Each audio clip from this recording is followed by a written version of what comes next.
I think if you wanted Rebirth Island back, abandon hope now, because this is not going to play like Rebirth. That's a guarantee. How similarly to Fortune's Keep it will play is an open question. I think it's going to be fairly similar. And this is Warzone 2, not Warzone 1. So that's also going to, of course, affect the pacing. So I wouldn't be surprised if it plays slower than Fortune's Keep. Yeah. Maybe not because of the map itself, but maybe because of the map plus the engine. If you were like a Rebirth Island specific purist, yeah, you're not going to be happy with this. No. And I feel bad for those people because I think that was the majority of Resurgence players. Activision devs do not play their own game. 3,000 devs can't figure out how to add a reconnect feature to a AAA title, I guess. I don't know. Because Infinity Ward doesn't tell their consumers anything. Maybe that'll take some of the sweats away from Shoot House. You can cope about that, for sure. Thanks for tweeting, at least. Thanks for doing more than Infinity Ward has done. They just keep tweeting about the soccer bundles in the store. Things that are bad. We've got a couple words. Why don't you kick it off, Tanner? This is going to be a longer section than the first part you guys heard. Change it, obviously, of course. We are live. Welcome, boys and girls, to the Dropshot of Call of Duty podcast, episode number 299. We're almost there. This is not Sparta yet, but it will be on Saturday. We'll get into it. Of the Dropshot of Call of Duty podcast, my name is Casey, also known as Razinon. Today, I am joined by Tanner. Hey. Young Tanner. Hey, how are you? I'm doing swell, man. I'm cold, and I love it. That's cool, man. You guys are about to see a lot of garments that I've owned that you've never seen before, because I'm no longer in California. So. And it feels good. This sweater, by the way, love this sweater. Great sweater. Great looking sweater, great fitting sweater. What brand is that? Is that Element? Oh my god, I haven't seen Element in a while. I used to love Element. Yeah, it's a little skater brand. Yeah. I don't know when or where I got it, and it doesn't matter. Welcome to the show. Today, we actually have a lot to talk about. We have an actual episode with actual Call of Duty news, which is exciting because we have not been getting a lot of those lately, but we are on the cusp, of course, of Season 2, which is promising quite a bit of content. A lot of it. Saying. That's what they're saying, yeah. A lot of it reversions to, of course, mechanics that were present in Warzone 1 that ought to have been present since day one of Warzone 2, but also some actual new things. The biggest, I think, piece of news, piece of intel we've gotten this week, and that we will, of course, be talking about, is the new Resurgence map revealed. We're going to get into. We got a really detailed blog post about that. That is going to be interesting. We also got a DMZ blog post, which is nice as well. And a couple other things. So yeah, a lot to talk about today. Very excited to get into it. If you're a new listener, you can skip to whatever section you want. We timestamp the episode, so you can go look in the description or the show notes for those if you want. And before we get into the program, with that said, we have a couple announcements. First of all, welcome to our new gold patrons, Scary Giraffe 74, Unscrambled Mandible. That's fun to say. I enjoyed that. Jake, and Alexander F. I don't know what Alexander is. Yeah, is that you forgot the R? I don't know if you are trying to be like Alexander, but you're cool. Change it either way. Is it supposed to be Alexander, Alexandra? What is it? I don't know. I don't like it either way, though, and change it. But what's the profile pic? Welcome aboard. Some guy for sure. Our new gold patrons. There's a turtle on his couch or something. Yeah. That turtle. Very much appreciate that. More importantly, and thank you for the support, and you guys are good people, but better people than you, of course, are our new Damascus patrons, Kyle C. and the Vag Dylan. Change it, obviously. Welcome. Our new Damascus patrons. The Vag upgrading, in fact, to Damascus. He Kyle liked the C. content so much, he wanted more. Yeah, I don't remember ever reading his name. You ever reading his name off? Interesting. And now he's upgraded. Whose name? Thavage. You remember that name before? No. Kyle's also ordered merch. That's the merch purchaser. Oh shit, we got a new frog. Not sure you'll ever get it, Kyle. Huh? Don't know if I remember how to ship it. I don't know if we have that size and item left. I'll go check one of these days for sure and start shipping it to you. I have told Tanner to not send you the item you purchased because you didn't add a sticker to your cart, which is unacceptable. Not giving you a free one, so. Yeah, so fuck you, Kyle. But welcome aboard, buddy, the Patreon. Very much appreciate that. And Thavage as well. Whatever. Thanks for the upgrade. Chief.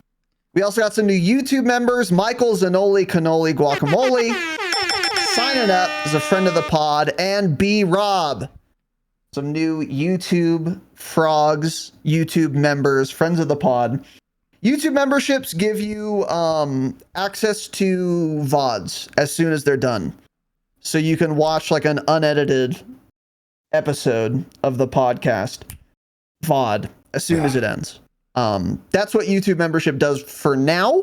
We will be expanding the benefits of YouTube membership probably this month. Soon, TM. So, yeah, soon TM. So keep your eyes on that if you're interested in... if you watch us on YouTube Live, especially, memberships might be for you even more so going forward. And of course, to our patrons, thanks again. And Patreon is the best way to support the show. We do bonus episodes. We do 5 per month. Patrons also get early access to the audio. Pretty much we upload it as soon as we're done recording it. And without the breaks and shit. And then there's also no ads on the Patreon feed as well. So if you're done with the ads, then manscaped.com, promo code Dropshot, 20% off and free shipping. Get fucked and get scammed and that ad staying in for all of you. Then you could become a patron. But a lot of shit for Patreon. It's the best way to support the show. And we appreciate all of you guys for joining up. Speaking of Patreon, by the way, we recorded and uploaded our final bonus ep for the Patreon for the month of January. The Nuke Prepisode. The Nuclear in Warzone Prep episode. Which I found to be more productive than I had expected. We started talking about how exactly you get a nuke, because maybe some of you aren't familiar precisely with the process. So we went into the details on that a little bit, and then talked about how we plan on attempting to get this absolute feat accomplished. And the rewards for it are commensurate with the task, I think. You get a fucking ton of rewards for getting a Warzone nuke. An operator skin that actually looks good, a calling card, an emblem, a weapon charm, and a sticker. Yeah. It's pretty dope. So I really like that. But anyway, we talked about how we plan on getting a nuke. And then one point we mentioned in that episode, which I think bears repeating, is that even if you don't want to get like a Warzone nuke, or you think it's just completely out of your capability, then it's still worth listening to. I think it has utility for pretty much every Warzone player, because you have to get 5 wins in a row. So that's the bulk of the difficulty. So we talked about how to get wins, basically. But I thought it went really well. I enjoyed it a lot. And it is now live. What were your thoughts on that, sucker? Yeah, it was kind of like a brainstorm, because as we talked about in that, we don't have one yet. We've never really truly attempted to go for it. So we kind of laid out like the groundwork for what we would do to prep for it, how it would work, trying to win the games. And then that's actually, I think, we don't have it again, but that's what we think is probably going to be the hardest part, is just getting the 5 wins in a row. Once you get that, I think you have a pretty good chance at getting it. I would feel confident at that point. It's mostly just trying to get the wins. Yeah. So yeah, I thought we figured a lot of good stuff out in terms of our kits and whatnot. Well, a lot of that will change in season 2 also if we don't get a 3rd weapon though. But it was fun to talk about. Oddly enough, I tuned in to Repulses. He's doing like a little podcast now with like Lucky. Someone else was on it. J God was on it. I think they just stream it on Twitch. I doubt they even upload it. Especially with them talking. I'm just kidding anyway. That's but cool. Lucky was saying he's heard rumors or leaks, which I have never heard anywhere, that they're going to change some of the stuff up with how you get the nuke in season 2. Like he had heard they're dropping it to like only 3 wins. I don't know where he heard that from. He's also like, you know, he gets invited to that COD shit, so he may have some sort of actual source that told him that. I don't know, but that would make it a lot easier for us for sure. But yeah, they were kind of mad because he was saying like, dude, that's going to be so easy. And then J God's like, yeah, think about how many people have gotten 2 wins in a row in their life. Think about how many people have played Warzone since it came out and struggle even getting 1 win. He said even getting 3 wins in a row is completely out of the question for the majority of the player base. So it wouldn't be, you know, that big of a deal. But that was pretty interesting. That is interesting. I'll say this. That raises a good point, which I think is true. If you can get 3 wins in a row, you can also get 5 wins in a row. So I actually like that better because it's almost as difficult, but it's also way less of an investment of your time. And that's exactly what J God said. One of the really hard things about getting a nuke is if you want to go from like beginning to end in one sitting, that's going to be like 5 hours minimum. And who has the time for that? Even if you're really good, if you also have a job, like who has the time for that? I think 3 wins would be good. I think that's very hard. Like J God said, most people don't even get 1 win like ever, or if they do, they're very rare. So again, the main point, I think, if you can get 3 wins in a row, you could get 5 wins in a row. And at that point, it's just like, you have to just spend more time. Yeah, exactly. I would like that change. I think that's a smart change. Yes, that's what, and that's, you pretty much said what J God said. He said, he said the average player is still never going to get anything like that. And all it's doing is making it easier for you guys to get it, or basically quicker for you guys to just get nukes all the time and more content for you, whatever. So wouldn't be a bad change necessarily. Yeah. Yeah, I would support that. I think 3 is a good number too, because 2 is a little too easy. If it were 3, we would already have it too, actually. Probably. We've gotten 3 in a row. Yeah, exactly. So anyway, yeah, that episode is up. And if it does get changed to 3, that episode will still be 100% relevant to that, change. So anyway, I think we mentioned this. I'm not sure. The website is now done. The dropshot.com, the overhaul is complete. The homepage is improved. You can now sign in to your YouTube account on our website. You can watch the live stream on our website. You can chat on our website. I don't know if any of you can check right now. Go to the dropshot.com/live and sign in and tell me if you have a super chat button. And also tell me if you have a membership, like become a member button. I don't know if those things would work. I'm very curious to know if they would, and if we could implement them if they don't, because we would want to be able to do that. But unironically, the player on our website is significantly better than the player on YouTube. It is. Because all that's on your screen is us and the chat. It's like theater mode on Twitch, which YouTube does not have an equivalent for. I don't know why. Embarrassing, but it's actually a better viewing experience. So if you watch live especially, I would recommend you guys do that. thedropshot.com/live. You can just go to the website, and if we're live, it'll tell you in big fucking flashing lights everywhere. They're live, click it. And it's working. I just checked right now. It's good. Yeah, and it's working. So we did some other minor tweaks again, like I said, to the homepage and shit. It looks a lot better. But yeah, you can check out the website, thedropshot.com. We got some merch. We got links to everything, the live player, episode repository, etc. So yeah, I think I mentioned that, but just a reminder there. And then last announcement, episode 300 is coming up. 300 episode celebration. We are going to kick it a little old school this Saturday.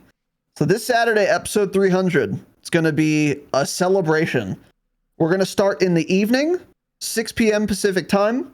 We're going to have a couple drinks. and we're gonna talk about the journey thus far. It's gonna be fun. So basically what our plan for this episode is we're gonna start in the first half, kind of just talking about, reminiscing, looking back on the podcast from episode 1 till now, and talking about how things have changed, what's been expected to happen, what things that have happened that are unexpected, just a kind of a look back, a reflection on the podcast so far, because 300 episodes is a lot, by the way. I mean, you say the average episode length, call it an hour and a half, mean average, probably a little longer than that.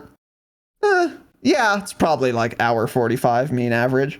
Times 300, that's a lot of content we've done. So there's a lot to talk about there. So we'll start with that and then probably do some Q&A afterward for like the second half of that episode. It's going to be a lot of fun. Just fair warning to those of you who really only care about Call of Duty content. It's going to depend on how many questions are Call of Duty centric in the latter half. God-centered at all, yeah. Yeah, so it's going to be not very Call of Duty focused very much. But, I mean, obviously it's going to come up, But for those of you who've been listening for a while, it's going to be a lot of fun. So if you want to be there live, Saturday, 6 p.m. Pacific time. We're also going to be doing a little fundraiser for some more YouTube features. We need to get some emotes made, some badges made, I think some alerts perhaps as well. Yeah. Not sure. But we'll do a little baby fundraiser for episode 300. So if you want to get fucking scammed on Saturday, you could be there for that as well. But I'm excited for it. We haven't done an evening pod in quite a while. Yeah, we had talked about we wanted to do them more often, and then we just haven't still. I know. But I think a lot of that is because we haven't been doing a whole lot of Q&As lately. That's probably why. I think the last Q&A we did was the pre-recorded one, actually, so that's part of the reason. It was. Yeah, I'm not sure what I should drink. I'm thinking maybe I need to go get some booze. I'm thinking I may make a little espresso martini so I can have some energy, That's interesting. What are your thoughts on that? That's an idea. Have you ever had one before? No, I've had like an Irish coffee. I don't know what they call it, but I think an Irish coffee. I could try a white Russian too. Yeah, I've had white Russians too. They're too sweet for me, but they're pretty good. I could drink. They're sweet, but they're also like thick, and that bothers me. I don't like it. I don't know. Because like the thickness, like a thick drink mixed with alcohol, I've never liked that. Never been a fan. That's why I don't like stouts. It's like they're too stouts are miserable. Yeah, they're too like thick and creamy almost. I don't know. I'll give you something thick and creamy. Okay, got it. We'll edit that out. You listening to the jingle? Here it is, I guess. I had another announcement, but you don't have another announcement, man. Yeah. Right. Let's see. Let me look up a white Russian recipe. I got a new bathrobe. You guys want to see it? No. I'll turn it on. Well, we like to see what's under the bathrobe. What you're looking at? Oh my god! You guys ever coughed before? Ever had a nice cough? All right. Let's see. Kahlua, vodka, and heavy cream. Yeah, I mean, it's the heavy cream, man. I can't do it. Yeah. If you didn't help us so much, Nicole, I would say fuck you right now, but since you have, I'm not going to say fuck you, so. Well, doesn't suit me. Just because I'm white, racist. Doesn't suit you, huh? All right, welcome to the show, boys and girls. Today, some big news items to talk about, which is a refreshing change of pace. Starting off, patch notes changes already in effect. Not too much here, actually. The focus of this episode is going to be on things we've learned about Season 2 coming up. But we have a little blog post here with... there's just a few things. A couple little bug fixes that we got on the 30th of January. I don't know how much of this is really They fixed the spotter noteworthy. scope. That's one of them. So target markers will no longer persist like it did for the first 3 months of the game at times. Oh, that's good. That's really good, actually. Fix some bugs with the little gun screens that you can put on guns. That is it. And then, so this one fixed an issue where deploying a recon drone near water could cause some players to lose movement. So that's interesting. Because I don't think it was anything related to water. I don't know what this is. Remember, like, day 2 or 3 of the game? It happened to me. The first time it happened to me, we were at said city, which I guess is close, technically kind of close to the water. It's not in the middle of the map with no water or something. But I deployed the bomb drone, and then after I couldn't move anymore, they never fixed that. I think this may be referring to that, where you just... Once you exit the drone, you can't move. Your player's just stuck. There's nothing you can do. Probably. I do remember that happening. So yeah, that took 4 months to fix. That's cool. Smile. And that's it, pretty much. Yeah. Yeah, just a couple little bug fixes. There's more. No huge deal. Matters. Yeah. Yeah. And then next here, this is probably going to be mentioned in a blog post on DMZ we're going to talk about in a second, but Infinity Ward did tweet on the 30th. Because we talked about this. Charlie Intel tweeted, insured weapon slots for DMZ will be resetting with Season 2. So if you unlocked an insured weapon slot or 2, then once Season 2 launches, those will be locked again. iDub saw that tweet and said this, for additional clarity on DMZ, insured weapon slots will not reset with Season 2. More details to come in this week's blog, which is now out and we're going to cover. So here's the thing about this. This is cool, but also like weird because it feels like everything for DMZ gets reset except that. And that just feels odd. It does. Doesn't it? I think that was a backtrack because people were pissed. So they're like, oh, let's throw them something. Let's give them this.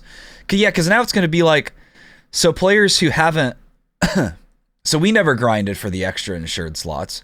So that means we're going to have to do up to X missions to get that insured slot. And then what? The players that already have that insured slot, they grind up to that mission and then they just get nothing for it or what? That's what I don't understand. Or do they get an extra one on top of that at that point? I wonder how that's going to work.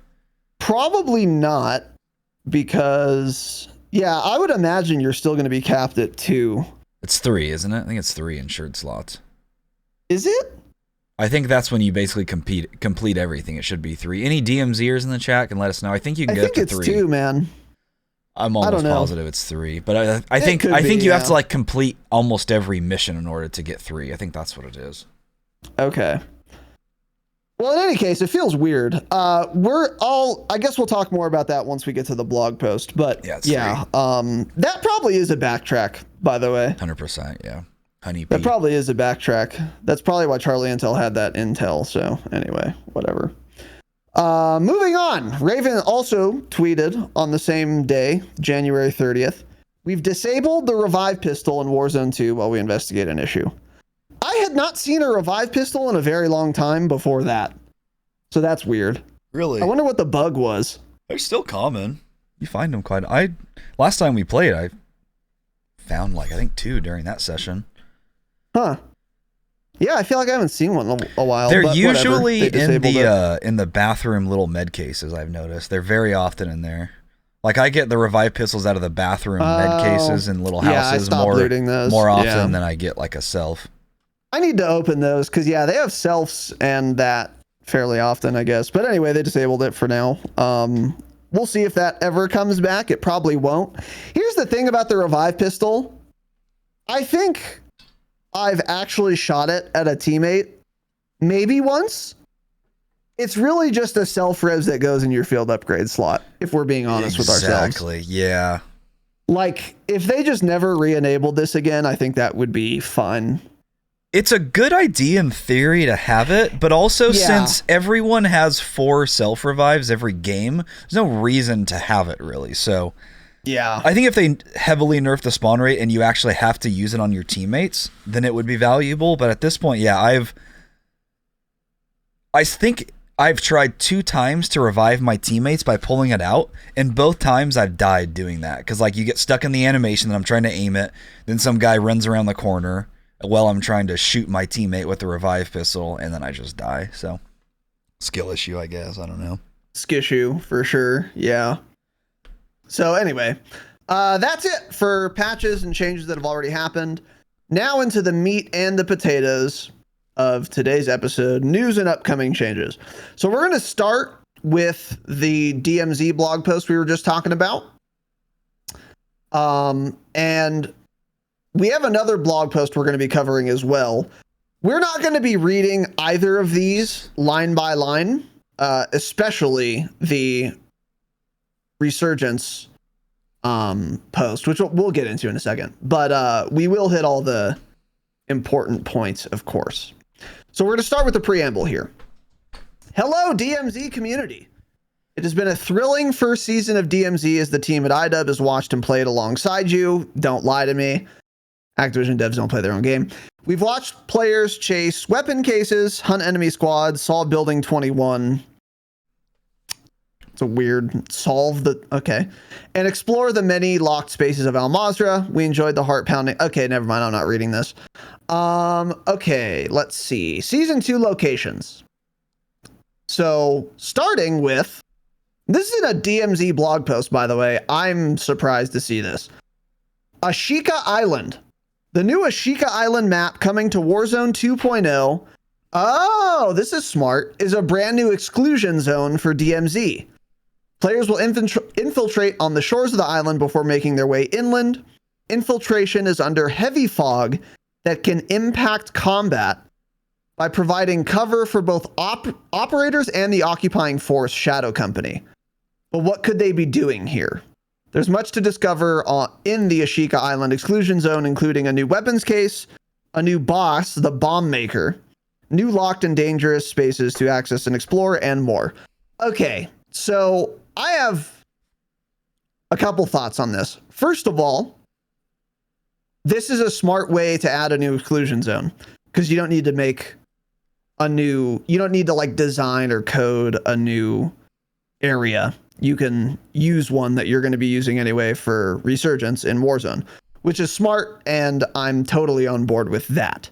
And for context, by the way, for those of you who don't play DMZ, my understanding is that an exclusion zone is some place that is not Al Mazrah that requires some type of item to gain access to. It's like a key card or something, yeah. And then you can load into that if you have one.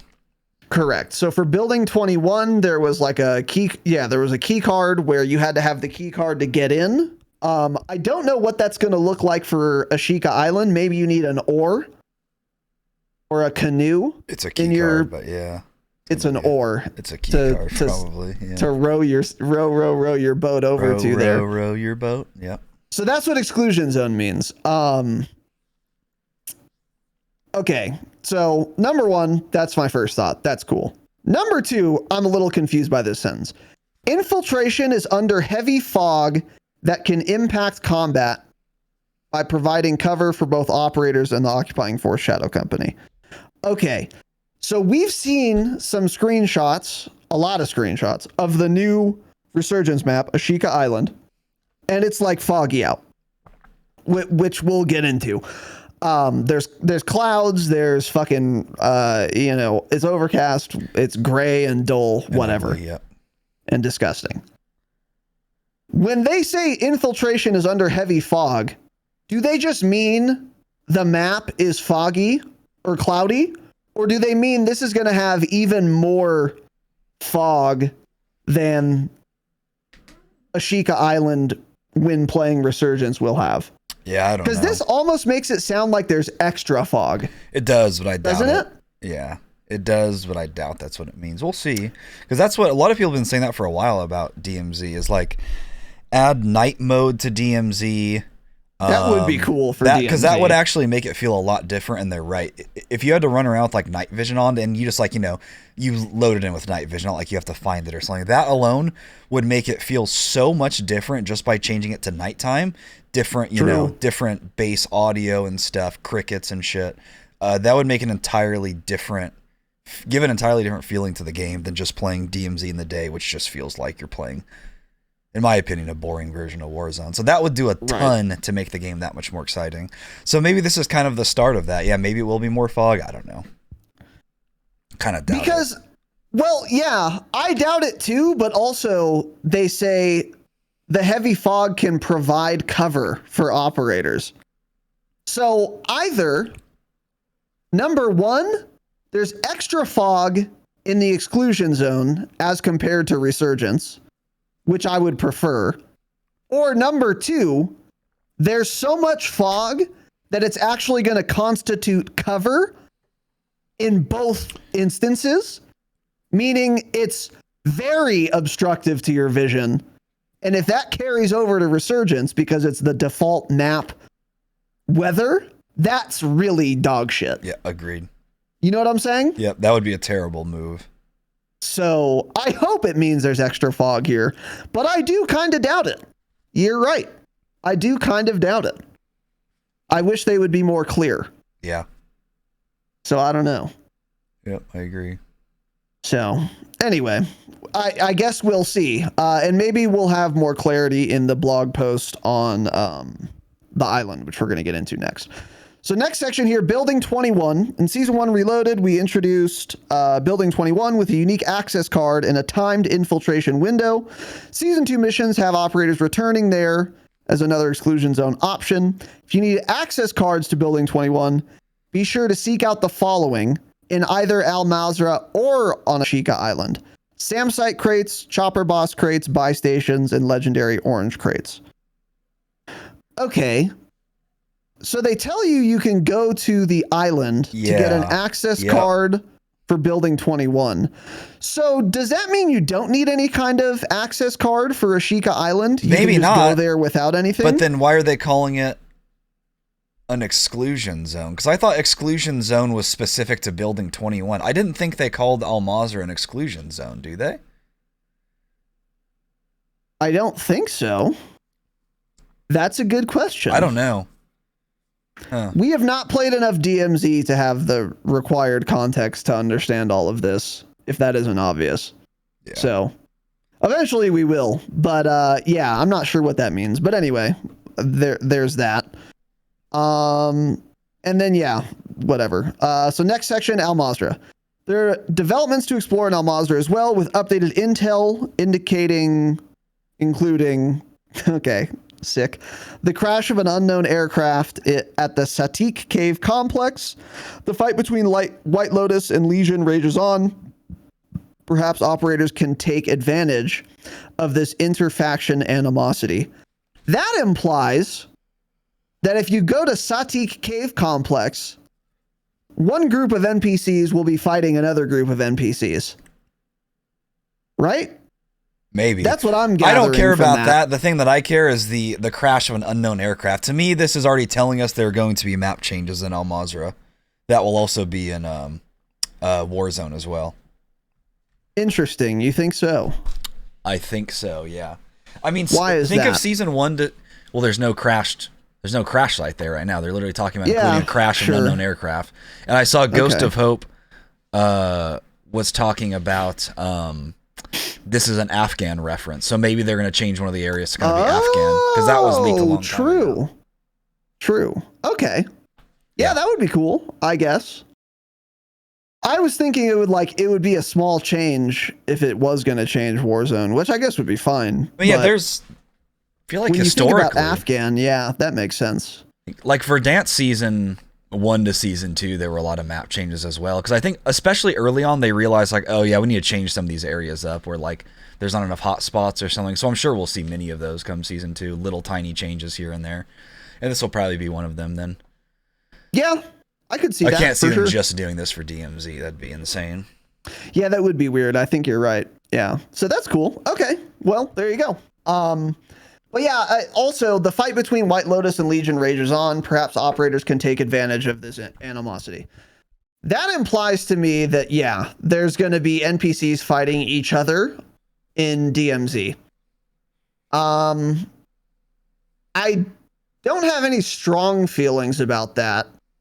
other than hopefully it's not a big performance hit. And also, if you just wait a little bit, are you just going to find like one of the two groups is all dead, so it's free loot, and then the other group, like half of them are dead from the fight? Yeah, I wonder. Like that's kind of weird to me, but I guess fine. And then the other thing is, if that's not what this is implying, what else is it implying? I don't know what else that could be implying, but maybe I'm missing something. I don't know. Yeah, I don't know either. So anyway, a couple things to think about. Refresh and reset is the next section. We previously announced that season 2 will include a reset and faction mission refresh. Here's exactly what that entails. Contraband weapon inventories will be rolled back to the starting weapons. Key inventories will be emptied. Faction missions and mission progress will be reset to make room for an updated mission set that incorporates all exclusion zones. Last week, I guess Al Mazrah is an exclusion zone. The way they word it that way. I almost said that, but yeah, I think you're right. Last week, we confirmed insured weapon slots unlocked through previous faction mission progress will not be reset. However, if you did not unlock an additional insured slot in Season 1, Season 2 will allow you to do so in much less time. That's interesting. So they're going to make getting those a little easier, which I think is probably good. For clarity on any Season 1 progress, all Season 1 missions and boss enemy rewards, for example, previously acquired Al Mazrah weapons cases rewards, will not be reset, with the exception of contraband and keys. So what this means is, like, if you got the M13, for example, you'll still have an M13. Or if you got a weapon blueprint, you'll still have the weapon blueprint. It's just not going to be like in your contraband inventory, which should have been obvious, but that's the correct thing to do. Yeah, of course. Why are we doing this refresh? Mission progress in Season 1 got too difficult too quickly. With Season 2, we're making sure each mission's challenge and time requirements are more balanced. That's smart. The keys, yeah, that is smart. The key stash will now be able to hold specific mission items that you must gather from one exclusion zone and bring to another. This allows us to have longer form missions that utilize all of our exclusion zones. That's cool as well, because the few times I played DMZ, I felt like I got a fair amount of keys and they were all kind of dog shit and meaningless. And it would open the police station in fucking downtown. It's like, okay. I mean, if I happen to be there, I'll use it, but I don't really care to save this. But if there's going to be more mission specific keys, that gives a more, adds a little more stakes, because if you find one, you're excited about it. Just like similar to Tarkov, like finding blue tape key or something. And it makes keys more relevant, at least those ones. So I think that's cool. And having to like loot a key from one area and take it to another, I think that's also pretty cool. So anyway, moving on. With the new mission set, we can employ multi-location missions that send players to Al Mazrah, to Ashika Island, and to Building 21. The mission refresh is made up of new missions, updated missions, and missions we felt worked well from Season 1. So it's going to be a mix of new shit, updated shit, and old shit. To complete this reset, DMZ might have to go offline for a few hours ahead of the launch of Season 2. We'll be sharing details on that coming soon. Okay, cool. Any thoughts? By the way, the key stash thing you were referencing, it'll now be able to hold specific mission items. I think so. That's not talking about keys. So that means like one mission may require you to grab an item. So this is the first time I believe that we've seen in DMZ where your inventory can hold any sort of item like that, right? Because everything just turns to money after, other than keys and weapons. So that's kind of like the first look at actually keeping items. Because the thing with keys is I think pretty much every key that you get in DMZ, I think later on that is for some sort of mission. I think every key has it's not like Tarkov where there's keys to just loot basically nothing. I'm pretty sure basically every key is like a later mission for something. So yeah, so it's probably like you go and grab this item on Al Mazrah from the police station in downtown, and then you have to go and like plant that flash drive or deliver that flash drive to some room in building 21 or something. That's actually really cool. Okay, yeah, I'm glad you pointed that out. I misunderstood that. Yeah, so the key stash, you can hold specific mission items. That does make finding actual stuff more relevant. Because one of our complaints about DMZ very early on was like, the looting doesn't make any sense because it's all just money. It's just different forms of cash, yeah. It's literally just different denominations of money. But now, if they're going to have some of those or a lot of those items be required to complete missions, loot 5 flash drives. And then when you get out a raid, instead of just converting it to cash and then converting it to XP, smile, it actually keeps the flash drives and then you can put them in your inventory to turn them in for a mission. Well, that's how it still works right now. There become missions where it's like, find 10 of this item, and every time you extract with it, it just automatically counts it as 1.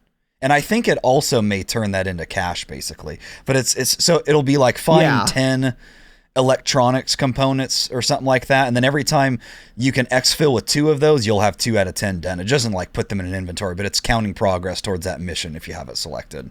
So that's already that way. I think this is just more saying like, yeah, it's like, find this item here and deliver it to Ashika Island in this room or something. Well, it's also possible that, let's say there is a mission where you have to find and turn in 10 electrical components. Let's say you're not on it yet, but you loot an electrical component and then exfil. Maybe it won't convert it anymore and will let you stash it. Or maybe not, though. Yeah, that's possible, though. Yeah. That would, and if it did not convert it, I think that would be way better. Because then you can, plan ahead and shit. I think that would be cool. But yeah, you might be right. I don't know exactly what this means. Again, we have not played enough DMZ to have the context to like totally understand all of this. Yeah. But moving on. New faction, Crown. So there's going to be a 4th faction. They say very little about it. Recently shared changes. Well, hold on. This is what's pissing people a lot of people off. So this new faction is only for people who own Modern Warfare 2. DMZ is labeled as free to play along with Warzone, and now they're adding in a faction that you have to own the game for.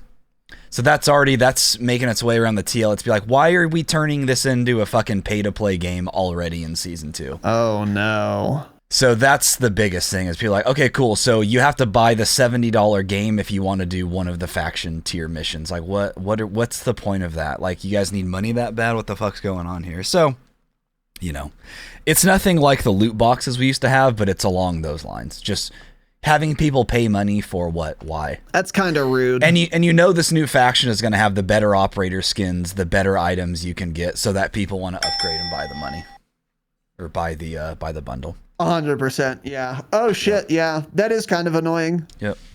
That's sneaky. Sure is. Okay. Anyway. Yeah. So that is worth noting. Next section, recently shared changes. We recently detailed some of the changes coming to DMZ in season 2, but are including them here as well with some additional context. Enemy tuning. So I'm not reading all this. They were nerfed. They were nerfed. They're going to be nerfing them. Yeah. Spawn points. So in addition to moving infiltration points, we've also made changes to exfil, boss, and dead drop locations across all Mazrah. That's probably just good. Not much to say there. Mission difficulty tuning. As they had said earlier in the blog post, I'm sure this is going to say it is easier. Data and feedback reinforced that the faction mission difficulty ramp was too aggressive for many players, and that the demanding scale ultimately made it very challenging to unlock the second insured weapon slot earned by completing all tier 3 missions in season 1. We've adjusted the overall scaling of difficulty in missions as the tiers progress. Later missions will still be quite challenging, but we believe more straightforward access to an additional insured slot will provide a better path forward for all players. I really like this change. Especially if like toward the end of all the faction missions is still really hard and or time consuming. Getting something like an insured slot earlier and more easily is going to be good, especially for the average DMZ player who I imagine is quite casual. And that's quite an important feature to have to enjoy DMZ and be able to progress more easily early on. That ensured weapon slot. I like this change. I think that's good. There is a danger that they trivialize some of the missions, but I don't think that's going to happen. I think it's just going to, you're just going to get the weapon slots sooner, and then the missions will still get really hard as you get deeper into the mode, which is good. Yeah, that's the way it should be. Let people get into the mode pretty easily, get their insured weapon slot, and then ramp up the difficulty a lot once you get higher up. Exactly. To extend the life cycle, essentially. So I think that's all smart there. I mean, that's, there should be late game missions that are like extremely difficult to do. I get that it's COD, but that I think would make it something worth grinding for in and of itself right there, to be like, oh yeah, I finished all of, Jerk-Off's tier 5 missions or something. Like I'm like the first one in the world to finish all these because they're hard to do and they take a long time. So that's cool, I think. And if there's going to be anywhere where there's going to be really difficult missions like that, it should be DMZ. Like that's the place those should eventually go. Yep. But put them late. Yeah, for sure. So that like everyone can play, but not everyone's going to be able to like complete it or whatever. That's cool. So, and then there's a little section on crashes. They're going to increase stability. They're adding a reconnect feature. No shit. Oh, you fucking baited me, man. You baited the fuck out of me. I was all excited. Damn, it's like such an obvious thing that should be in the game that you just thought it was real, huh? Like every other video game has had now for the last 5 years, but one of the largest, development publishing video game companies in the world can't add it in. Smile. Yep. Yeah. Fuck yourself. I got baited because it's so obvious that of course it should be in, but it's not. 90 Tarkov devs developed that 6 years ago, but yeah. And then there's a section on future seasons. These will bring more changes and new content to DMZ. While DMZ is still in beta, our hope is to continue getting feedback to shape future iterations of the game. We do not intend to apply a mission refresh every season. That's very interesting and surprising. Instead, I think that's weird. Excited. That's really weird. Instead, we're excited to try different approaches each season to continually improve the DMZ experience. More to come on this in the future. So it looks like they are poised to make the same mistake again eventually, where they don't tell people that the season's resetting until too late. Yeah. Right. This is kind of weird. And it implies that they're going to be doing mission refreshes randomly. Yeah. It's not that they're done doing them, but they're just not going to do them every season. So it would be like every other season on average. Like that's really bizarre. I guess it could work, but I don't know. That's weird. That's really weird. I don't know what trying different approaches means also. Wait, I mean, there are two approaches. approaches. You wipe or you don't. Oh yeah. Huh. I don't know. I don't know what that means. So, that's it. Cool. So there you go. So overall, pretty interesting. Nothing super crazy there, but we're not DMZ players, so eventually we'll dip our toes in. But for now, that's all. Yeah. Now, the moment you've all been waiting for, probably. Ashika Island, a deep dive, the new Resurgence map in Season 2. So here we go. Pulling this shit up.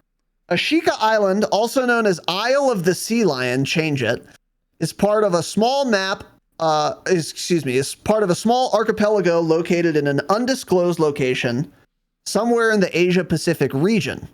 Latest missives indicate the isle is being used as a hub for the ultra-nationalist Connie group, including the transportation of chemical and biological weapons, blah, blah, blah. Okay, there's noxious weaponry being shipped from a suspected biolab facility in Al Mazrah to the island. Originally a resort destination, blah, blah, blah. More lore, I don't care. Let's see. Okay, this is interesting. and I think this might be early confirmation of what I feared.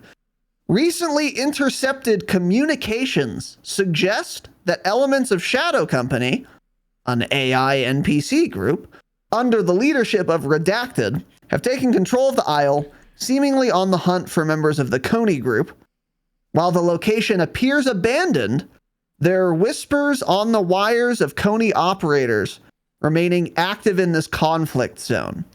Regardless of where you drop in, extreme caution is advised. Cool, so there's AI all over the map. I was going to say, full disclosure, I have not read this blog post yet. I wanted to experience it with you guys here. So I don't know if they are going to say later on whether or not there is AI on this map. But that really fucking heavily implies there is in fact AI on the Resurgence map, which is a disaster of biblical proportions, and obviously. Do you agree that that's what that implies, Tanner? Is that what it seems like it's implying to you? Fuck you.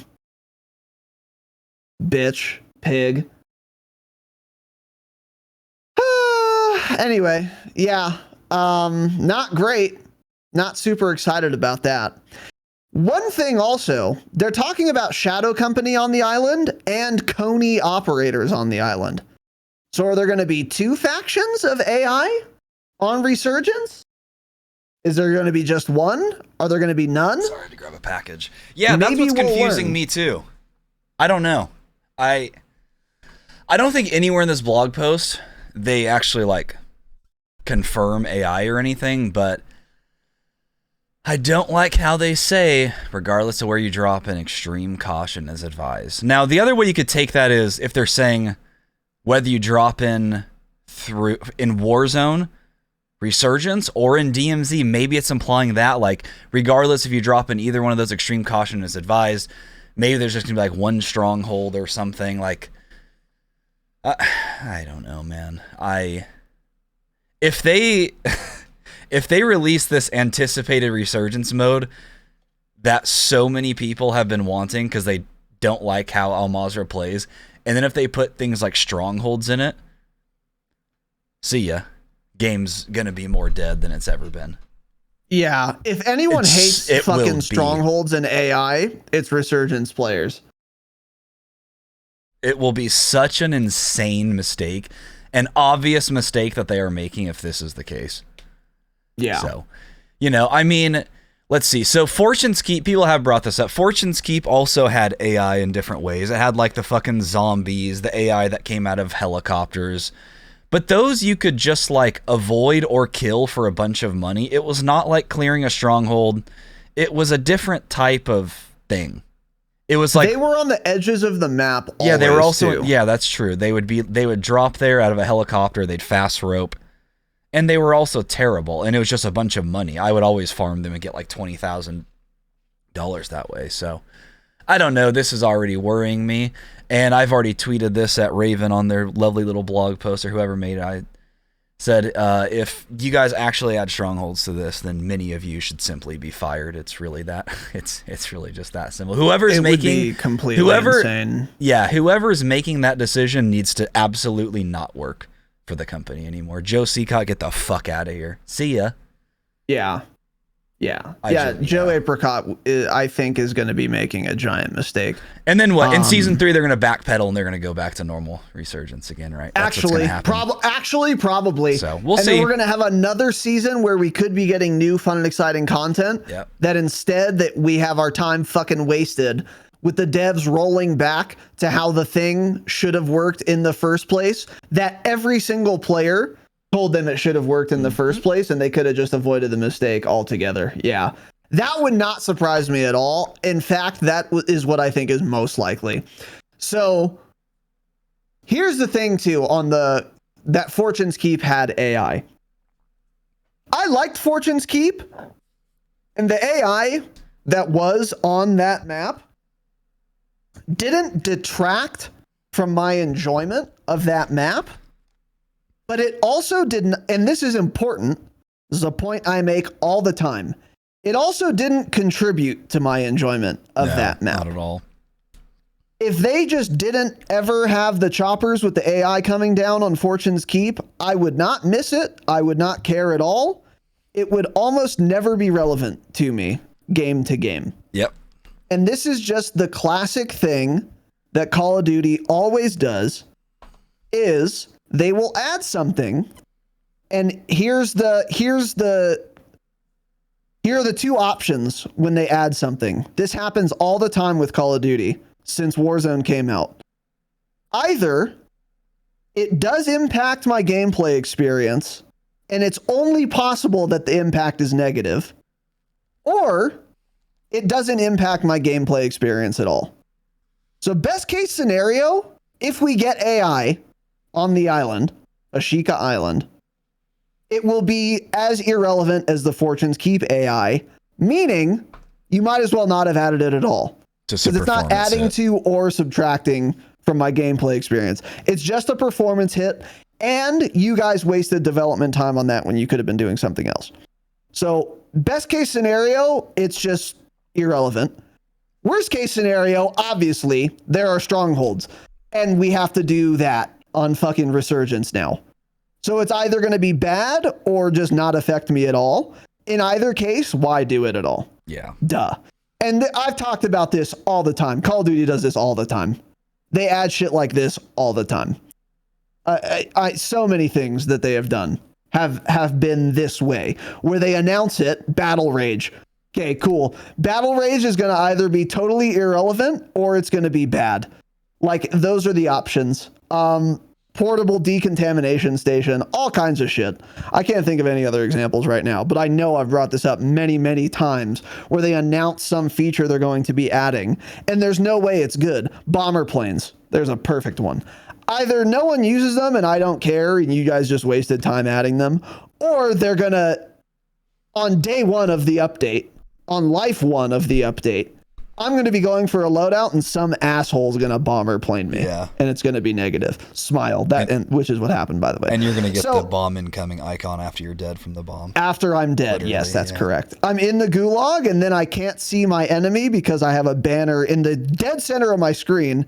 Smile, by the way. That's back also. So don't move your HUD bounds, I guess. Cool. Thanks. Making the same mistakes again. That's what I see happening here. Because it sounds almost certain that there's going to be AI, to be honest, on the Resurgence map in some form or another. Yep. And the best thing I can hope for is that they're as irrelevant as they were on Fortune's Keep, which is a shame. Now, to be fair, that is not confirmed yet so far based on this blog post. Maybe it'll be confirmed later on, but I'm like 90% sure there's going to be some form of AI.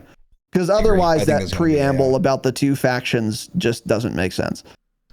So it makes sense if you're referring to DMZ, but this is a deep dive. What do they call this? A deep dive on Ashika Island, the new Resurgence maps. They do specifically mention Resurgence, not DMZ in the title of this. So yeah, that's a good point. So now a lot of this blog post is detailing the POIs on the map. So I'm not going to read every fucking little flavor text for each POI, but we are going to look at them all. Yeah, you guys should go to YouTube and watch this if you want to see, or just read the blog post. So this is mostly just going to be images. Yeah. So this first one, POI, Oganiku Farms. So this sounds like a Japanese themed island, by the way. Yeah, it is. That I don't know what that symbol is, but Oganiku sounds Japanese to me. So first look here at the first screenshot we've seen together. Real fucking overcast. Disgusting, ugly, hideous. Not just overcast, very overcast. Like it's about to start raining, kind of overcast. Yeah, it's very cloudy. Deep fogs, low fogs. Deep fog covers rolling in. Deep fog, really, really gray and shit looking, overcast, also fairly dark.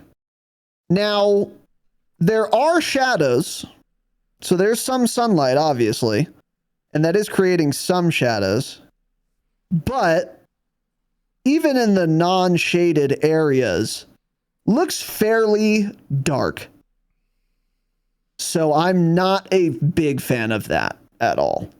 The one upside won't get blinded by the sun. But that hasn't been an ways issue to for a design while, around though. that. Yeah, Exactly. that has not really been an issue since Verdansk 84. Honestly, it wasn't an issue in Fortune's Keep. It was on certain areas of Caldera, but it wasn't as big of an issue. Yeah. Remember that tunnel? Remember the tunnel incident? There were some areas with lighting. Yeah, that's true. Yeah. But yeah, in general, it wasn't that bad. You're right. That was the same thing they did with Fortune's Keep, actually. Like, the lighting outside was fine, but then you'd go in certain areas and they were just dark as hell. Like, it did not match the brightness overall of the map. Yeah. But, like, Al Mazrah is fine. Like, very few instances ever does the sunlight get in your way or anything. I don't think I've noticed it ever, actually, on Al Mazrah. Yeah, that's true. That's a good point. Al Mazrah has very good lighting. But yeah, this reminds me of, what was the mode in Rebirth, the LTM, where you couldn't see? I think it was like the zombie mode where there was so much fog you couldn't... Oh, it was like toward the end I swear of to Rebirth. God, this is the same level of fog, but Rebirth was like also at night, so it was a lot darker and more miserable and you couldn't actually see anything. But this looks almost as foggy as that, so cool. We will have to see what it looks like in game, but I am not thrilled about the weather. So anyway, besides that, there are a lot of buildings on this map based on this screenshot. And the tallest building I'm seeing in this screenshot is fucking 2 stories, which I do like. So a lot of buildings, but not very tall ones. Now, this is a farm. This is the farms. So there might be there's probably some taller buildings elsewhere. But how does this area look to fight in? Looks like a really good spot, actually. I was going to say, this looks fun. It reminds me of fighting at like the hangars in Caldera. Yes. It looks like it's those same buildings exactly now that thinking. keep getting like reskinned. They were like also on the sides of airport. Yeah. Uh-huh. Yep. Yeah. So these are great buildings to fight in, not a bunch of levels. Don't have to worry about that. So yeah, this area actually looks very, very nice. It's a big flat spot too, with all these buildings on top. So I think this will actually be probably a pretty hot drop location. Pretty hot area. Yeah. This looks like a cool ass area. I agree with you. Yeah. In terms of the layout and the buildings and stuff. So moving on, Lookout and Ruins. So here's the next screenshot. Really not showing us much here. Yeah, thanks for that screenshot. Cool. I mean, it's a lookout tower for sure. They put the lens inside of some rubble and then took a screenshot or a picture or whatever. So that's cool, I guess. Okay. I mean, there's a big tower with a ladder, so you can climb up there and get killed if you want. It's on the edge of the map, so it's going to be a terrible This is spot. On the edge of the map. Smart of them. This is, I don't know. I have nothing to say. It's I won't ruins. go here. It's ugly. Yep. Yeah, I just won't go here. So there we go. Holy fucking fog on this next image. Oh my god. Oh my god. I think our question is answered. North Beach is the next one. Let's take a look at North Beach, man. Oh, we're looking, buddy. This is fucking trash, dude. It is noticeably, visibly foggy, and it obstructs your vision absolutely. Like a lot of fog. It's a beach. It's, again, fairly level.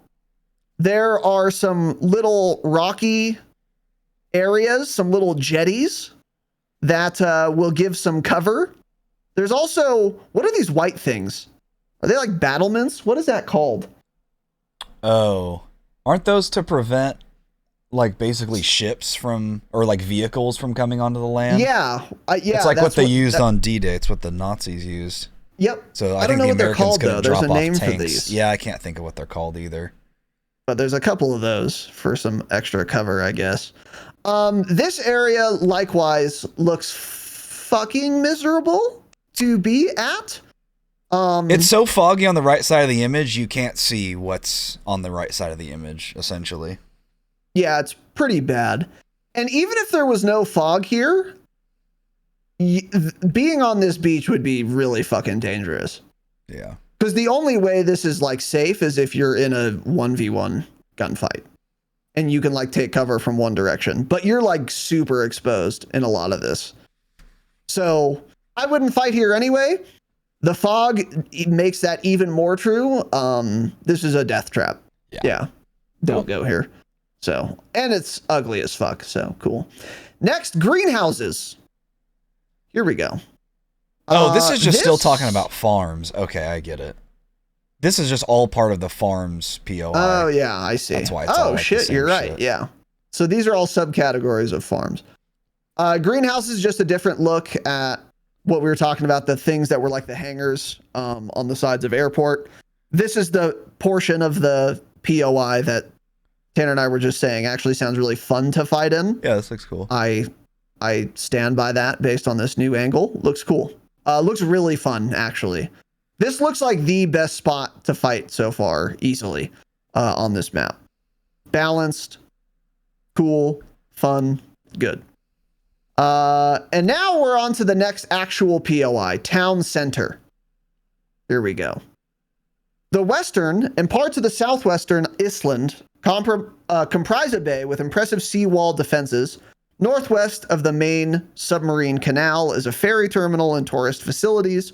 Cross the canal bridges to reach a hotel and market district with an additional gas station and the semicircular city hall structure. Okay, that reminds me, by the way, they mention a gas station. Is this just like a building, or is this going to be a functional gas station, implying that there will be vehicles of some type on this map? No, they're a functional gas station, yeah. Okay, there will be so there will be too. Vehicles. Okay, yeah. Interesting. I wonder how that's going to play on a smaller map. Because like I've never shot a gun that's on a boat in Warzone because it's just not relevant ever. But on a small ass map where you can go around the whole map, maybe, yeah. Like quickly, that might actually become a menace. So hopefully that's just to get true, around and rotate. We'll that'll be interesting to see. You see in this one image right here, in the left image in the water there, that's one of the floating gas stations. There's more screenshots of that later.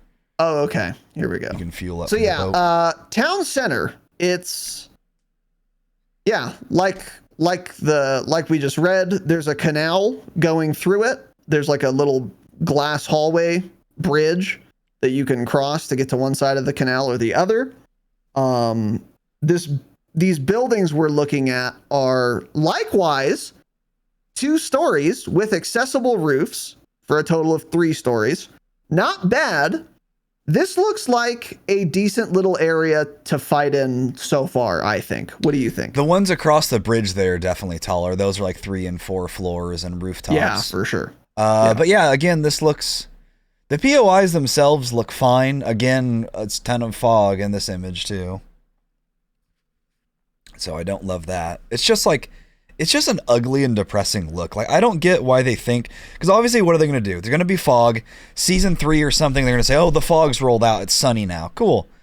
Just make it that to start. I don't need a different skybox. No other games change their fucking skybox like that every season like you do to something else. Then it'll be at dusk. Like, what do we just leave it sunny and no one will ever complain about the lighting? It's just going back to this ugly, depressing color that we've had before, and it's just I don't know. I don't understand it. I agree. Just give us pretty colors, man. I agree. How much better would this map look if it was sunny? Infinitely better, yeah. It would remind me a lot of Caldera, like resort capital area, if it was sunny out. It has those vibes. When I looked through all these screenshots originally, I said the same thing. I said, this map in general reminds me of a mini Caldera. Yeah. But like some of the good parts of Caldera, which is cool. Yeah. I really liked Resort. I think that was like my favorite POI in Caldera, actually. I thought it was a lot of fun. I thought there were a lot of engaging gunfights you could have there. And this would give me those vibes if the sun was shining, but it's not. So cool. Anyway, moving on. North Sea Wall is one of the sub POIs wall for sure, yeah. of the town center. Why highlight this? It's a fucking wall in the sea, I guess. They can be access for sure, yeah. I mean, it's probably a an boat L-shaped spawn, concrete barrier sunk into the sea floor to prevent tidal flooding. There's a small there's going to be some boat spawns why. here, and then there's water, so I don't care. Okay, ferry terminal. This is an interesting little area. It's got glass walls and ceilings, and a lot of it's just open. It's like a little how would you describe this? It's like every little. It's like what do a they call pier. it? Jetty. Yeah, it is. Yeah, a steel it's like covered a jetty. pier, but there's like some glass walls and ceilings on it. Yeah. Well, they say steel covered. It's definitely not. Yeah, it's definitely not covered in steel. You can see through it. It's not steel, but yeah. Learn the difference. Yeah, between like I'm steel and literally looking at glass. a window. Yeah, so cool. Shout out sick cool. writers who've made multiple mistakes in these blog posts, by the way. I don't have the energy. I'm done correcting billion-dollar companies that can't hire a competent fucking English speaker to write for them. Yeah, this is gonna be interesting. I would say this is a terrible spot to be, and I still think it's probably pretty bad, but there is a decent amount of cover actually on the jetty. There's no reason to go out there. Yeah, there's no reason to be there. That's the thing. Yeah. So, okay. That's fine, I guess. Whatever. Moving on. Tourist Center building. So this is going to be like the center of the town center POI, the Tourist Center building. It's 2 stories. You can get onto the roof for like a 3rd story. A lot of windows on the 1st floor that you could shoot through and see through. An outdoor staircase. Hopefully there's an indoor one as well. This reminds me a lot of our favorite drop spot on Rebirth Island, which was called Command Center? What was it called, Tanner? Not sure which one you're talking about. Where we always dropped. Control Center. Control Center, yeah. Yeah, this gives me vibes. heavy Control Center vibes. Yeah. 2 stories, right. You know, you can get onto the roof. This looks like it'll be cool, fun to fight in. Probably a hot spot too. Because there's probably going to be a buy around here. Well, maybe. Or there's going to be 8 buys all next to each other on the L-shaped concrete barrier in the North Sea wall. Yeah. Or this is a black site. Yeah, true. So anyway. But looks cool. Next is the Event Center building. And this reminds me of Rebirth Island. What was the dog shit long building between Control and Bio? Oh, the one with the tower? No, wait, Control. Oh, that one. Decon. Wasn't that Decon? I think it's Decon, yeah. It's like long kind of shit. People didn't go there. This is less similar to that than our last example, but it does sort of give me that vibe. Pretty. It's pretty. It's for sure pretty, yeah. Likewise, 2 stories. 3? I don't know. 2.5? It's 2. Or it's 1 with just a high ceiling in there. That could be it too. It's 2 with like some garages, I guess. Or like storage. I don't know. Anyway, I don't know how I feel about this place. Inside is a reception hall and a main ballroom with skylight. So it's probably actually just 1 floor. Oh, yeah, maybe. Yeah. I'd want to see inside to gauge how likely I would be to go here. But this is a really good spot to take the roof of, for example. But you wouldn't even be on the highest roof necessarily. But like right next to that AC unit, you have those like short walls for cover. You have the AC unit for cover. That's like a pretty solid spot to shoot out of, depending on what else is around to shoot at. I'm not 100% sure on that. But this looks like a fairly defensible position, I would say. But anyway, moving on. Gas station. Cool. Thanks. It's a gas station. It looks like a gas station, like the ones we see in Al Mazrah. Yeah. I have Vehicle nothing to repairing add. and refueling capabilities. Got it. Cool. Next is the Science Center. Huh. Interesting. This seems to be pretty bad just because it's like... don't know. I would be very worried about that area in the top left of this screenshot if I was at the Science Center. Because you're not really going to see them it's kind of right either. below a ridge line, essentially. Yeah. So that I'd be worried about this spot. I don't love it. Looks cool, I guess. I don't know. 2 buildings right next to each other. A little bit of titties vibes from Verdansk. Mini titties, yeah. Little mini Small titties. Cups, yep. Little A cups. Yeah, the A cups. So that's cool. Yeah, we can call Science Center the A cups, yeah. Yeah. Cool. So then moving on, River Channel and... Say again? I like the look of those buildings. They have a nice vibe to them. Yeah, they look cool. Oh, there they are, okay. They look very scientific. Fog. God dang. Look at all that fog, man. Love it. Next is River Channel and Bridges. So this is actually, there's a lot going on here. There are 2 bridges across a canal. You could also definitely run into this canal. And I don't even know if it's deep enough for swimming. You might be able to just sprint through that water right there. I can't tell. Lots of cover, lots of buildings. This looks like a pretty fun area to be at, I think. I like how many buildings there are and how much cover is going on here. I think this looks it's got a nice interesting. flow to it. Again, all of it's like in a flat area here mostly. This is where you can get underground too, which we'll see later. Oh, okay. This little underground area, which isn't great, but yeah. A lot of solar panels, yeah. Green Island for sure. Yeah, a lot of solar panels and no sun. Great design choices. So anyway. Yeah. Moving on, South Sea Wall. Okay.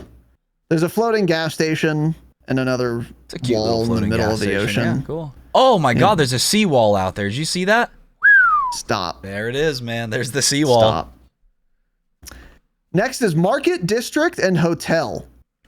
So this is where we're seeing our first building taller than 2 stories. That sucker is 1, 2, 3, 4 stories. 4 or 5, I can't tell. Oh, sushi with stores roof there. access. Go for some sushi. And you could shoot down into like a bazaar. Yeah, little market tiny district. like a little fish market, man. Yeah. If you want to make sure you're vaccinated before you come to this particular market district, for sure. Yeah. Absolutely. God, that sushi there's got to be fresh, man. Right? I mean, that's just feet away from the ocean, you know. Yeah. Would you eat there? I would eat there. Nice. Yes. As long as they aren't serving. Fuck. What was the animal called? God damn it. That would have been that good. Supposedly created COVID. Yeah. What were they? I thought it was a called? bat. What was it? They ever figured that out? Pangolins, which aren't even fish anyway. The United I don't States think. Government created COVID. We'll move on. Anyway, yeah, it's fake news. Virus. It's a government psyop. Yeah. That's a joke. Relax. Yeah. So this looks interesting. That hotel is going to be nuts. It's going to be a strong building. Yeah. That's a really strong building. It looks like there's like 2 ways to get onto the roof. Yep. There's the outer staircase or the inner staircase with the door. So it looks very defensible. I believe there's an elevator rappel as well. Oh, yeah, probably. Okay. Still fairly defensible, though. And you have elevation on a lot of things around you. Now, notably, you don't have elevation on everything, which is good. You don't want just some... I don't want to see another... Oh, my God. Rebirth Island mid. I don't want to see another one of those where you're just in the center of the map and taller than everything else. But this is still really strong. But behind you, there are more elevated positions where you can get... there's another hill, mountain. You can't get like totally destroyed from that angle because you'll be able to take cover from that. It's not that much higher. But you'll be contested at least. And you can't just, camp out up there. So I think this is pretty well designed so far. That looks pretty good. Next is another gas station. Cool. Okay. Next is Town Hall. This place looks fucking miserable, and I don't want to be here. What are your thoughts on the Town Hall? Oh.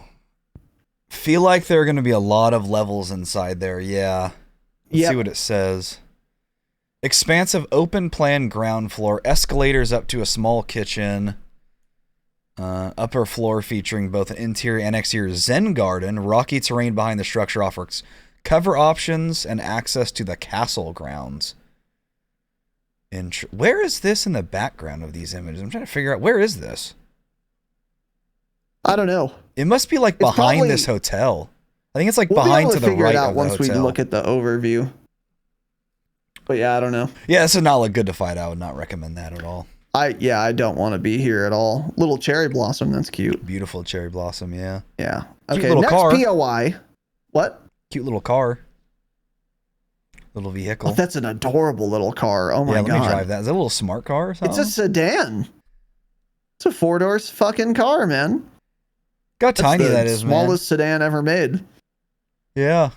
Guys, we have breaking news. Manscaped now sells beard products. That is right. They are once again revolutionizing men's grooming with the brand new Beard Hedger Pro.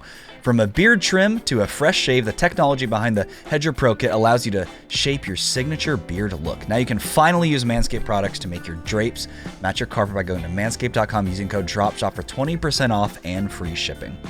It's time to tame your mane. No one likes a weird beard, so say goodbye to all your stubble and trouble with Manscaped's Pro Beard Kit. It all starts with a beard hedger. This thing is a juggernaut of fixing faces. First of all, it has a cordless trimmer with a rotary wheel that gives 20 different hair cutting lengths with one guard. You just twist it, changes the guard length. No more messy drawers full of add-ons. Get 20 different beard lengths in just one guard, guys. It's waterproof. You can shave in the shower to avoid all that hair in the sink.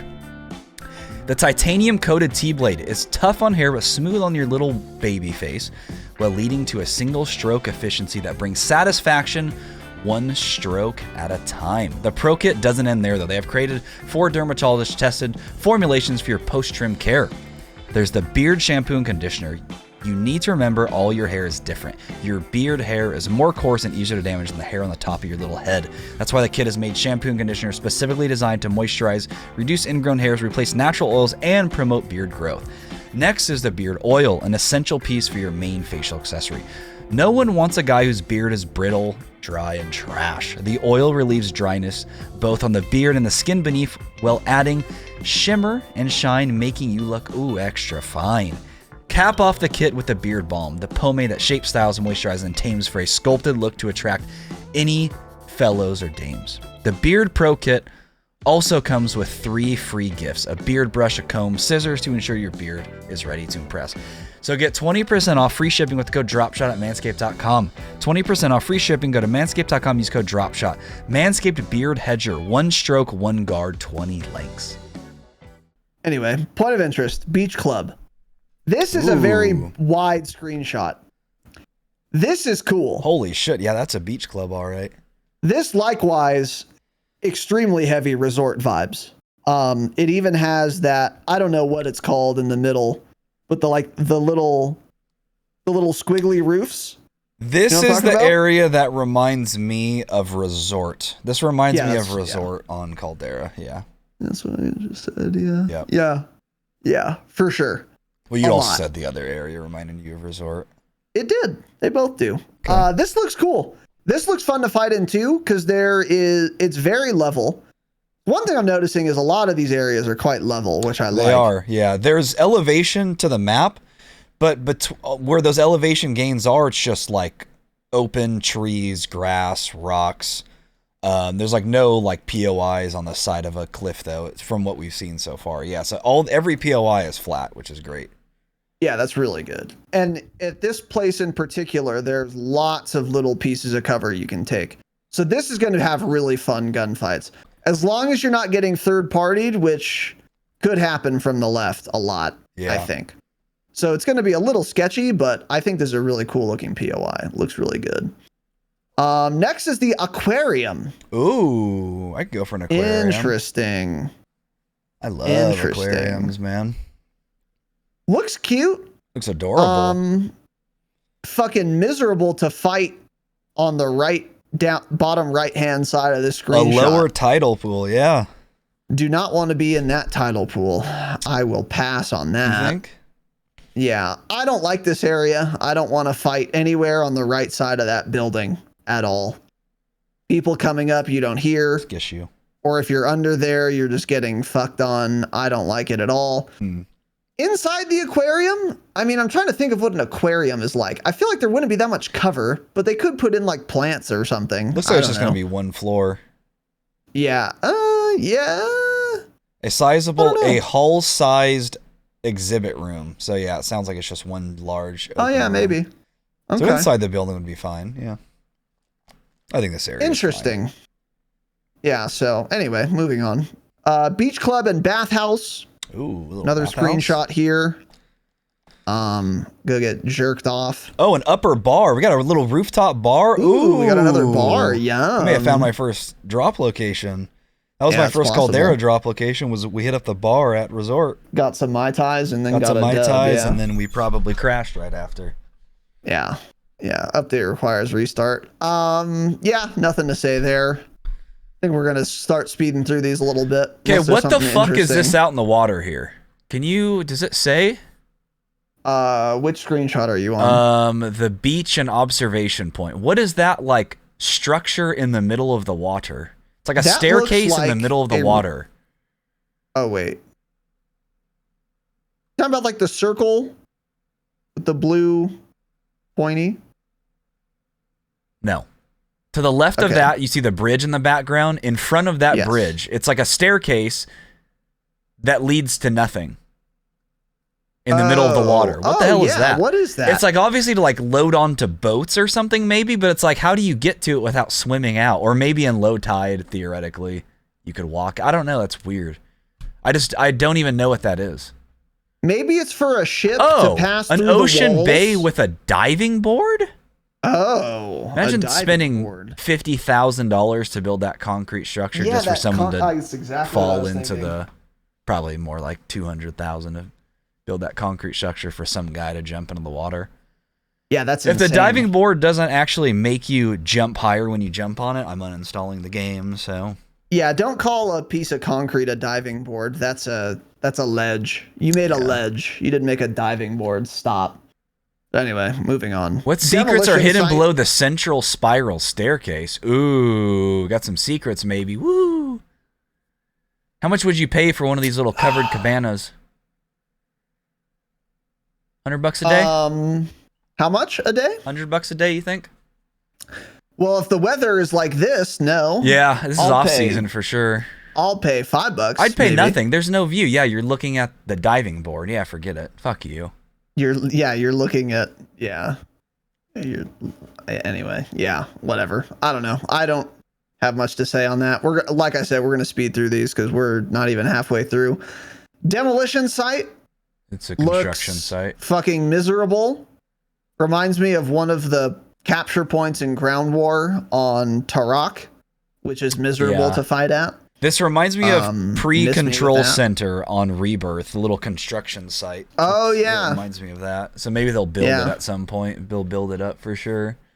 Yeah. So anyway, and then next is the castle, Tsuki Castle. So this is based on the multiplayer map, but it's bigger, obviously. But I think there's more shit going on. Oh, but yeah, I guess it's not based on the multiplayer map. It's just a Japanese castle. And that's what I said. I guess it has no resemblance to actual castle. Yeah. And that's what I had said. So it's a castle. It's big. I'll never go here. For sure. It's a huge castle. It's a castle. It's the keep Real in tall. Fortune's Keep. The worst exactly POI. that. The part that needs to be destroyed. Yeah. That is exactly what I was going to say, is exactly correct. This is like Keep on Fortune's Keep. Miss me with that. It's a fucking huge building with 1 billion rooms and 1 billion floors. I don't want to be there. Not interested. Pass. And Smile, there's an entire underground waterway and submarine base directly under that fortification. So that's where you see that water come in from. Let me find the image. back up there when we were talking about like this right here at the Market District and Hotel, this little area right here, that's the tunnel that leads to the castle. You can see the castle up there in the top right of that image if you guys are watching. So there we go. So that is going to be the worst part of the map. I can't wait till we get screenshots of that. I am never going down in there. Yeah, miss me with all of that. Oh shit, this area is huge. Whoa. However, it does have like a courtyard, yeah. Which is interesting. Yeah, this castle, the castle grounds are fucking huge. There's an actual moat. Yeah. Are you looking at the main stronghold image now, the next one? The second main stronghold image, yeah. There's an actual whole ass moat around the castle. Oh, yeah. Okay. The area looks nice. It's just I know that giant structure is going to be awful to fight in. So many rooms. You can see there's windows all the way up here. So this is going to be like a 4 or 5 stories. People are going to be able to jump on all these roofs on the outside, run around. You're not going to tell where they are at all. Beautiful looking area will be probably the worst spot on the map to fight, though, unfortunately. Really pretty, though. And yeah, what would make this area like worth going to is the tallest building of the castle. If that was like 2 or 3 stories less tall, I think the whole POI would be saved. But that probably wouldn't be remotely realistic for a castle, so they're like not going to do that. And Activision just loves tall ass buildings, so they weren't going to ever do that anyway. But the existence of this building makes me like really not want to be anywhere near it. But yeah, pretty. There's a whole fucking gorgeous, moat and Bailey and all that shit. So anyway, moving on, Northwest Battlements, Sam Batteries. Cool. Don't care. Don't go here ever. Care. No reason to. North Museum Grounds. Don't go there. This kind of looks like winery. It's just all still part of the castle area, castle grounds. Pretty fucking far though from the Not cancer building. Yeah, that's true. More flat, more 2-story building. I think this is probably safe. This is probably worth going to. Yeah. It doesn't look great or anything to fight in. I think the farms are still. Jesus Christ. Sorry. Is that a blender? I don't know what's going. I think it's a blender. Yeah, what else does it say about this? 2 linked building, 2 floors. Yeah, okay, so they do confirm they're 2 floors.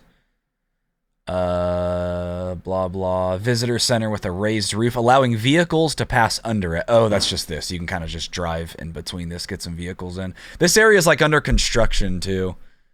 Bunch of trucks around here. They're kind of fortifying it, building it up. Give you some more cover too. Yeah. This looks decent to fight in. I still think so far from everything I've seen, the first POI, the farms, is the best area. Those greenhouses. Yeah. As far as fun gunfights are concerned, that's where I'm looking still. But this looks fine, just not great. So moving on, Southeast Gardens. Gorgeous. Japanese garden. Pretty. Yeah. Miserable to fight at, but pretty. So that's cool. Yeah, cool. Waterways, the submarine base.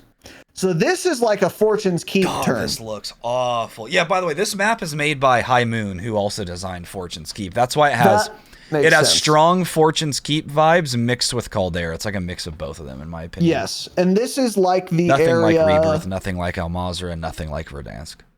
Yeah, I don't know what the area is called in Fortune's Keep, but this is the same area, except there's water. It's gonna be so fucking dark, oh man. Yeah, I'll just never go here.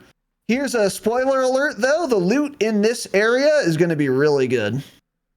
Just like it was on Fortune's Keep.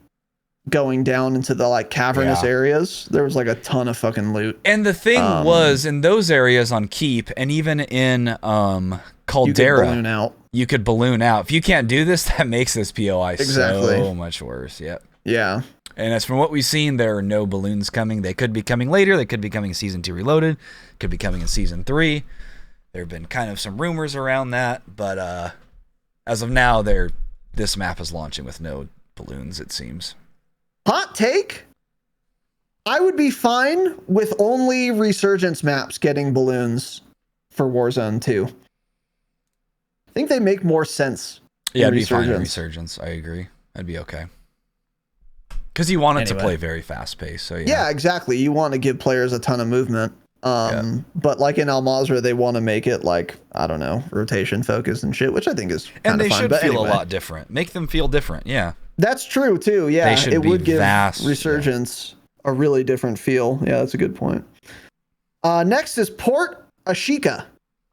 So this, this screenshot looks fucking miserable. A ton of water. So I just don't want to be here. Humpback Bridge. There's a bridge. Why do you think they built it that way, man? Water, I guess. Kind of weird, huh? Just elevate the whole thing, right? Just make the whole thing higher. Don't make a little weird hump I have to drive over. Yeah. Not a fan of that. Is kind of strange, but whatever.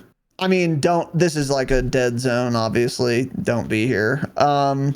Dockside and warehouses. Ugly, hideous. Disgusting. Probably the most open POI we've seen, though. Few buildings, lot of just roads, all flat. Again, 2-story or 1-story hangars, tall hangars, 1 story. There's probably like a little office you can go up in to technically make it 2 stories. But this area, at least it's more open and flat. That's kind of interesting. There's a tower here as well, too. So yeah, these towers, though, you're going to be farmed from because they finally made a good decision. They didn't add a tower where you can like head glitch it. Be enclosed. If you're up on this tower, you are simply dead. But it's cool if you want to go up there and try to snipe from there. If you're in 0.3 lobbies, good for you. Stay up there. No one will ever find you the entire match. You can win up there, matter of fact. But if I climb those stairs, I'll be shot dead immediately. Yeah, that's cool. This is again reminding me a lot of fighting around the hangars at airport on Caldera.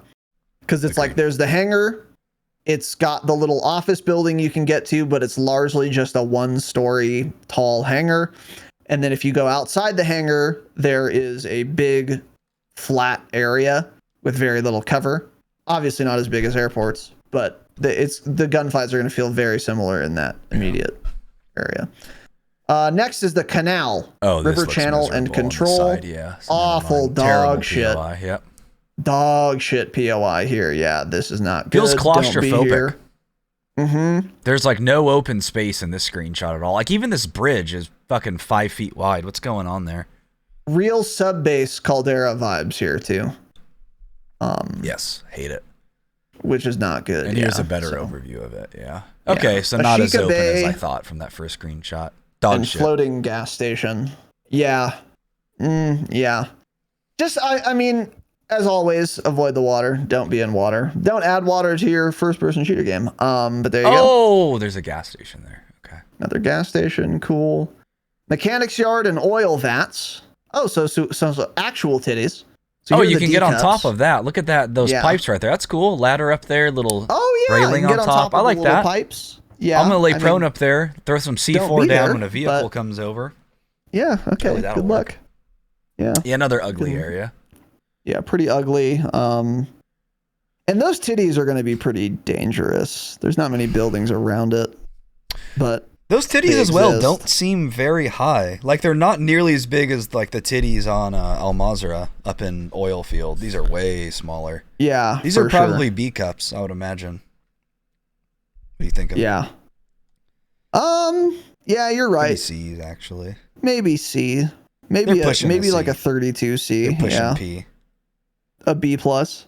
I haven't heard pushing P in a while. Kids done with that one? Yeah, that one's done. Cool. So, Rocky Bluffs. Cool. Rocks. So here's rocks. Yeah. Okay. Residential. Got it. Next is residential.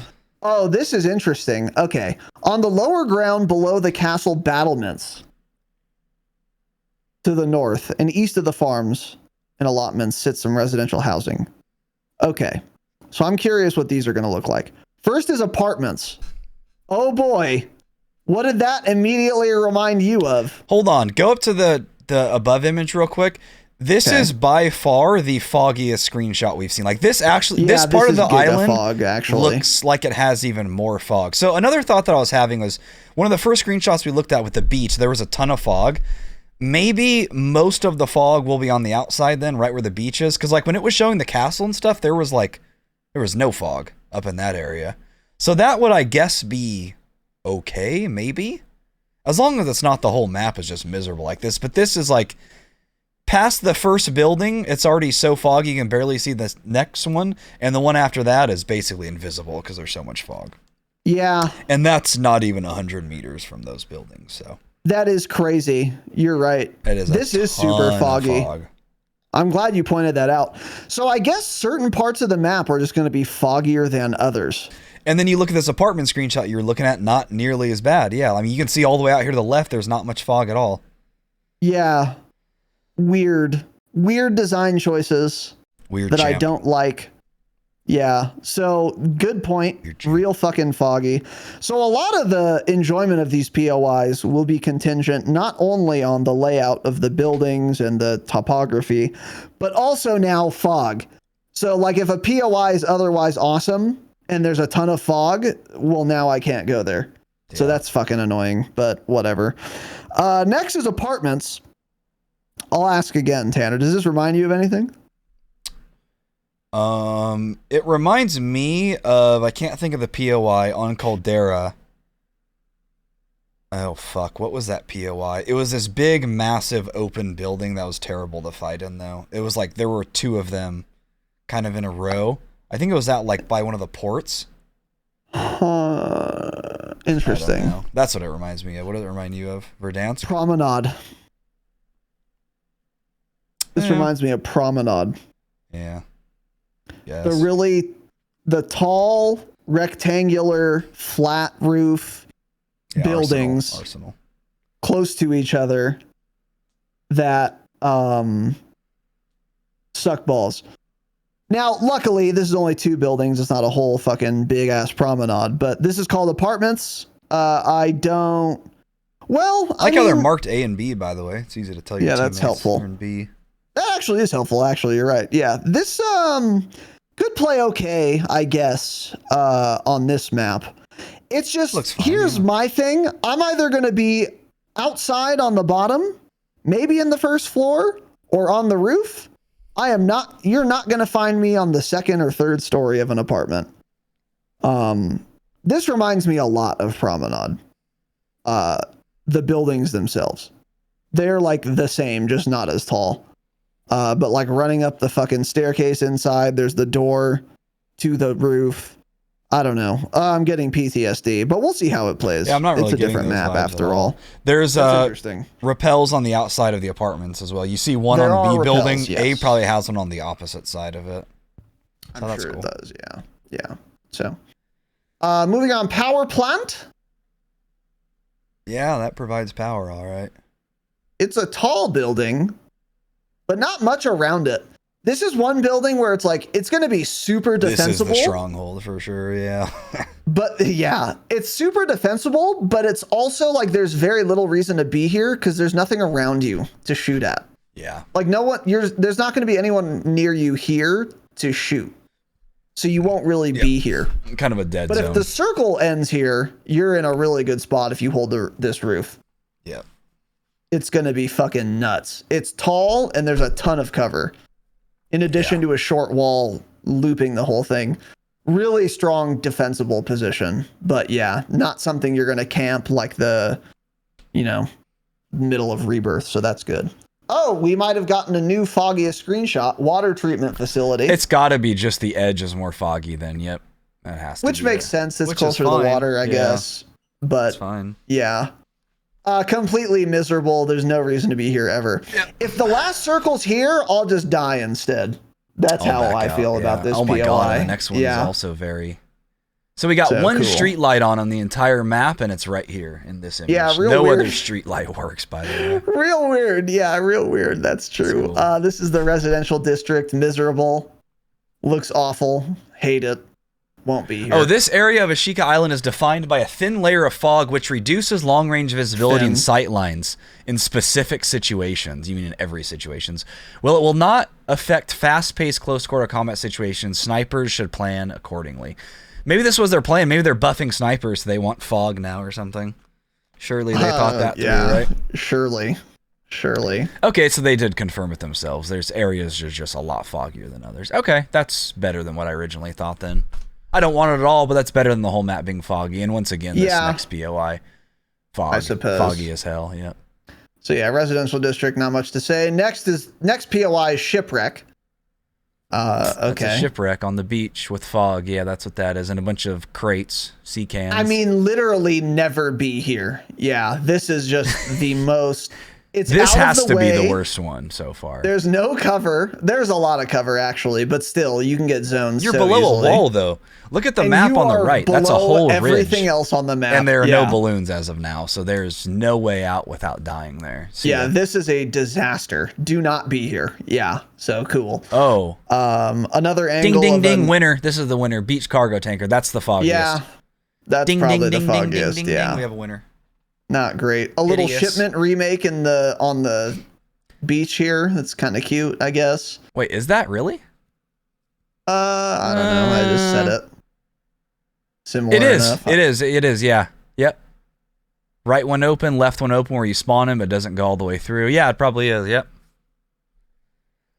Shout out to Mike B. He said that before you did. Every single thing around this, by the way, is way higher elevation. Just don't be here. It's just a mistake to be here. Any POI that COD designs that's named shipwreck, you stay away from. That's my tip of the day. That's a great point. Yeah, because you never wreck your ship on the apex of a fucking building. So containers, cool. So yeah, this is shipment. Look at this other screenshot. Yeah, beach cargo tanker. Yeah, okay, that's cute. Anyone want to 1v1 me on shipment on Ashika Island? Meet me at Ashika Island on 1v1. I'm going to start typing that in chat before the lobby starts. Meet me at shipment if anyone wants to 1v1. Okay. And I'll call them pussies, probably. The listeners will keep that in mind. Clifftop Demolition is the next one. Cool. Again, pretty dog shit. Not much to say. Don't be here. You'll get farmed from the left. So this is how you get up from shipwreck. There's a rappel right there, and then I'll be laying prone right in front of that rappel, camping it. So good luck. Yeah, so these people will be farming shipment players who will be getting farmed by the people on the cliff there. Cool. Don't care. Gas station. Another lookout point and gas station. So can't look too far because the clouds. Can't see. Yeah, and that's it. So okay. We have some other pictures. We have a full map view. Can we pull this up? Yes, give me 1 second. So that's it for the blog post. They said a lot of words. I didn't read any of them. Yeah, and one more thing. It is confirmed. We had kind of thought, and other people were thinking this was not going to launch at the start of Season 2, and they have confirmed Resurgence. Oh, yeah. This map is dropping on February 15th when Season 2 launches. So what are we getting in Season 2 Reloaded? Probably nothing. Bug fixes, maybe, if that. Bug fixes, which will then create more bugs, is what Season 2 That's a good point. I wonder what we will get. We'll probably get some new weapons, and that's basically it. Surely, yeah. CS XD, yeah. So let me pull up the full map view. Here we go. This is Ashika Island. There is a full look right there, man. Look at that. Look at that. So the layout of the map, now that we've looked at all the POIs a little bit, now we can see how they relate to one another. The castle is dead center. And it doesn't have any flat roofs. There are no flat roofs on castle. Yeah. Tell us about it, because my dog's killing himself. Yeah, shout out to your dog. This is also why it's a mini caldera. Every POI is on the outside of the map. Castle is not on the beach, and then every other POI and building on the map are on the beach and on the water. So they're really trying to push their boats and little water warfare here. Strong, like, between POIs, there really is like almost nothing. It's roads, it's greenery, there's some trees, there are some rocks. You know, you're down here at Beach Club, you go up this road, there's fucking nothing. There's a few broken shacks, maybe some sea cans, and then boom, you're at Castle, which is a huge POI right in the middle of the map. I think also seeing this overview, Farms is the best POI, I think. I'm still thinking that. Farms, I think, will be my drop spot. I'm absolutely thinking that. Apartments is right there as well. So apartments would be an interesting drop spot as well. If you can loot that up, you could probably jump off the roof, float down to farms, land there, start fighting people. 100% what I'm thinking. So that's going to be my favorite area is what I'm guessing. Farms, there's the apartments right there. You can start rotating up. There's the power plant, and then you can rotate to Castle. Yeah, Port Ashika looks absolutely miserable. So the southeast south and east parts of the map are not going just to be miss good. Me with all those. of east is shipwreck. Never go just east like this Rebirth road. Island, by the way. Just the entire east side of the map. Just avoid it. Yeah. Yeah, and True. then port down here, really large for it seemingly being not a fun POI to fight at. Beach Club and Town Center looks fun to fight at. It's kind of like a mini. It's like a mini downtown, really. It's like a city with smaller buildings, essentially, or not as tall of buildings. That's kind of cute. I like that whole area there as well. But I think in terms of like fighting off rip, farms looks to be the best area. Yeah, the northwest section of the map is where all the fun is to be had, I think. North and farms west, yeah. Looks like it's fun to fight at. Apartments as well, particularly because of their relationship to farms. Yeah. And they're also far enough from castle, you're not going to have to worry about that. And then town center, too. It's like those three form the triangle of fun. That's going to be where I'm at. A couple other notes that I like. Mistakes Rebirth Island made that this map did not make. The castle in the middle of the map is not also insanely campable. Good. There's no flat roofs there. You're not just going to be able to sit on that roof and farm everyone else. Other POIs are too far away and you don't have the elevation to do it. Like you can't shoot into farms and kill people from castle. That's really good. They didn't make that mistake. Also, there doesn't seem to exist an area similar to, what was it called on Rebirth? On the south of the map. What was the southmost POI? Security Center? It was east. Security Zone? Security area. Security something where it was very low. Yeah. Yes. I thought that was on the south. Technically the east when you look at the rotation of the map. Oh, is it? Okay. Either way.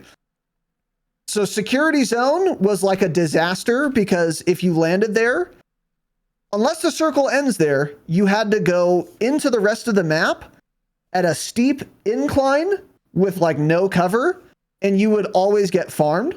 So no one with a brain would ever actually land there unless they're getting the chopper. There does not seem to be an area like that on this map. You could argue Shipwreck is that area, but Shipwreck's a lot smaller relative to the rest of the map than Security Zone was relative to Rebirth Island. Like Security Zone was quite a bit of size and also a no man's land. Whereas Shipwreck is also a no man's land, but it's like 5% of the map, so who cares? Yeah, I think a better comparison to the security area is northwest here of farms. This whole corner of the map, so past this road that's just on the edge of farms on the north here, that whole area of the map can just be cut off. All that's doing is making the map sound larger and look larger. That is going to be a waste of space all up there. That's kind of the security area without the name on it. It's like, why would you go down? Why would you just land on the beach there and loot Rebel? Because that was the Rebel area. Like, what's going to be there? So that's kind of just a whole waste of an area there, but it's fine. Just, don't go there. But that alone is making the map seem bigger than it is because that whole corner of it.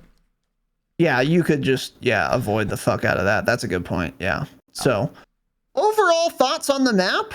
Hard to say. This is one where I have to play it to get a real gauge for it. Here are a couple key points to keep in mind. How foggy is it really? That's going to be my number one consideration. And then number two, I don't know if there really is another keynote I have. I mean, again, I don't see any very glaring, obvious flaws in the map design, like the ones that were avoided with Rebirth Island, which I just talked about. So there's nothing here as far as the layout of the map is concerned that's like a huge red flag to me. I could be wrong, and once we play it, maybe we'll find some of those. But it doesn't seem like it based on this blog post, which is a good sign. And overall, the layout of the map seems fine, but it's really hard to tell without playing in this case. So the main thing I'm concerned about is how foggy it is and how much that detracts from the experience. But like you said, if the worst thing about this map is the fog, the silver lining there is that eventually it will get sunny. They'll do that with maybe even Season 2 Reloaded. And then the worst problem with the map just goes away with an improved skybox, and then the experience gets a lot better. Because they can fix the fog, but they wouldn't be able to fix a really badly designed map in terms of layout. You know what I mean? Yeah, yeah. So overall, I'm pretty happy with it. Do you think this is more conducive to the slower pace of Warzone 2? I don't know. It's hard to say. That's the thing with maps is everyone sees a few screenshots like, oh my God, this map looks so good. You have no clue how the map is going to be until you actually play it. It looks cool. Yeah. It sounds good in theory. The design looks okay. But also so much of it comes down to how the game plays as well. And that's why, at the end of the day, that's why people like Rebirth and Fortune's Keep. If people went back and played Fortune's Keep or Rebirth with the movement we have now, people wouldn't like the map. They would blame it on the map instead. So we may see a similar issue with that. By the way, even on this overview here, you can kind of tell. I think the map basically shows certain areas look foggy. Like north of farms look foggy. North of residential, you see like cloud cover and fogs, I think. And then, when it gets like Castle down here at Port, Beach Club, there's no fog at all. So I think that's even kind of showing how that works. But yeah, I think you're right. Kind of looks that way. Nice little details. Shout out to the art department, the only good team at Call of Duty Studios. So in theory, it looks like an okay map. You can't judge how good it's going to be though from looking at screenshots. We just have no clue. It depends how many players are going to be on this map. It's going to be 40. We're going to have 60. Good question. I think this needs to be like Fortune's Keep. I think on quads we're going to have to see like 60 players or something, because I can also pull this screenshot up over here. Here's an overview that Charlie Intel retweeted. It is from Def Squad. They did a layover of Fortune's Keep on this. So Ashika Island is larger or smaller. Hold on. What did they say? No, it's smaller. Larger. Yeah. Wait, it is? Hold on. Yeah, because this is confusing me now from what they had said.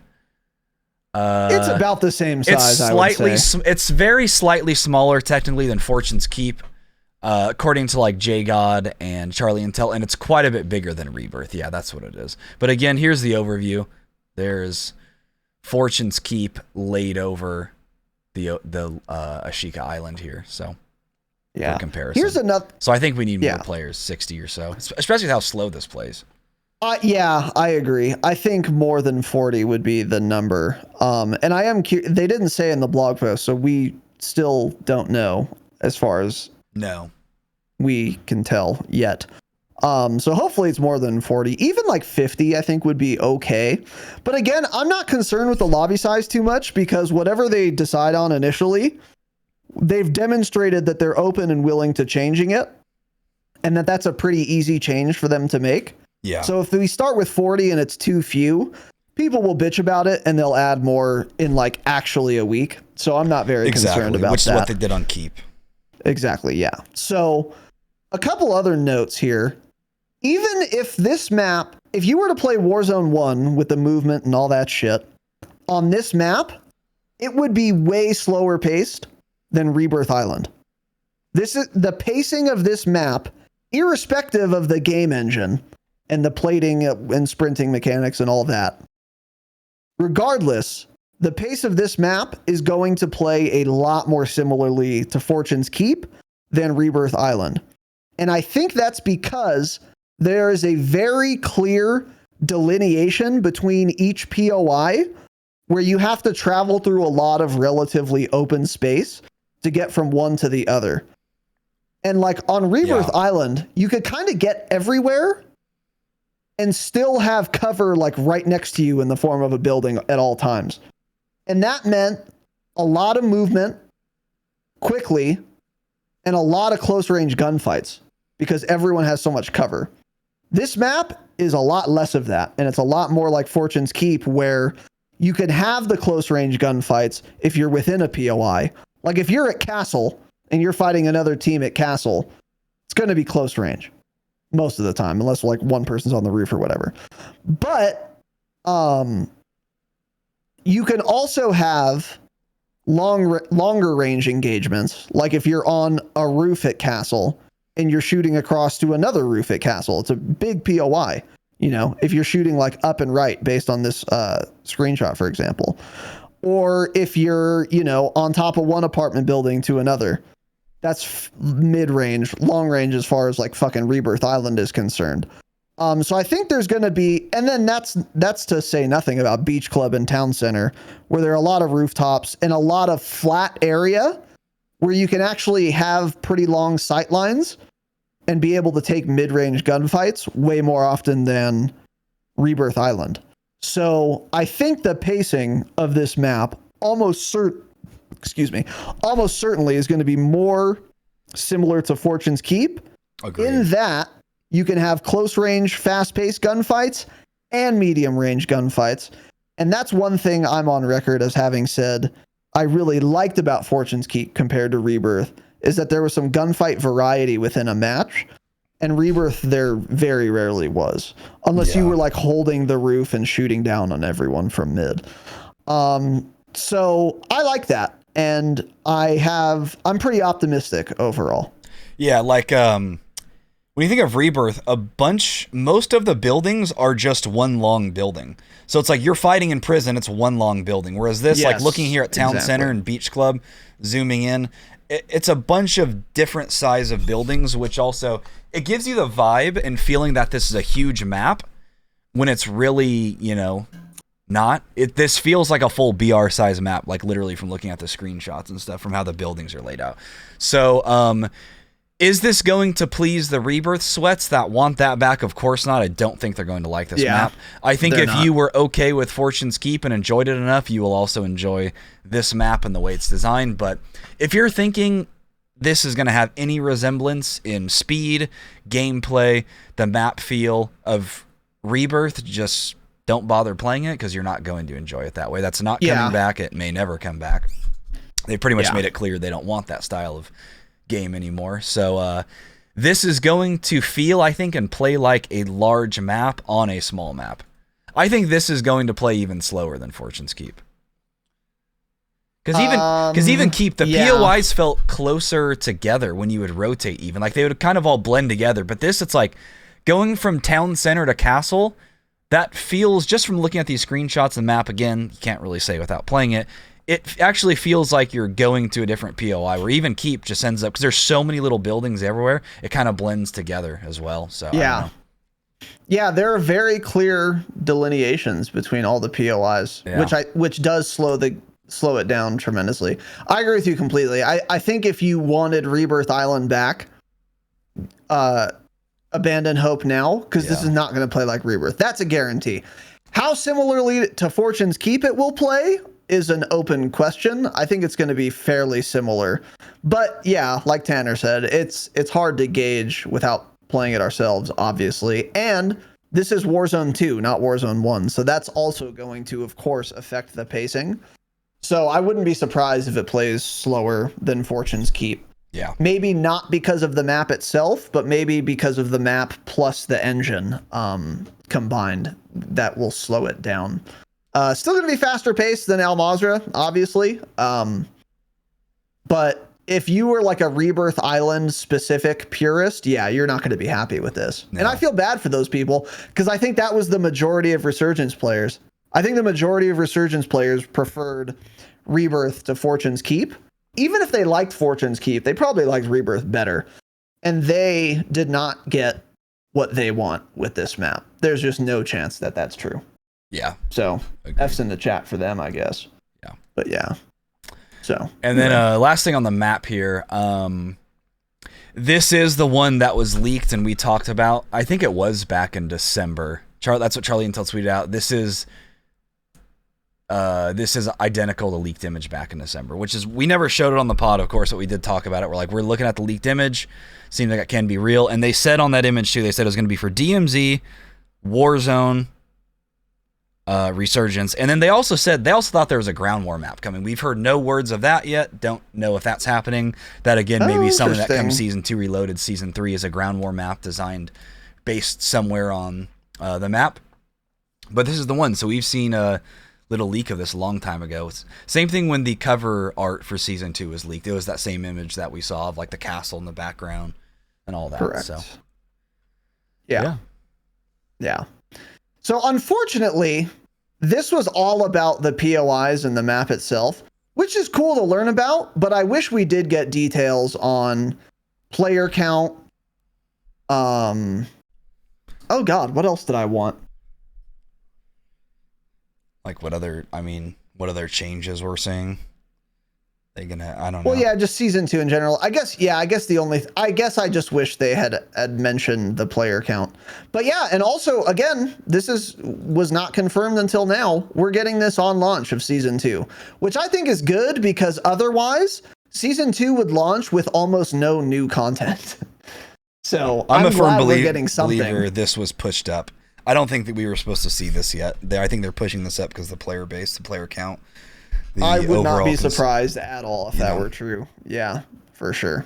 So overall though, I'm as someone who's not a Rebirth Island like purist, I'm fine with this. I'm anxious to play it. I think it could potentially play pretty well depending on how foggy it is and what other changes we get with season 2.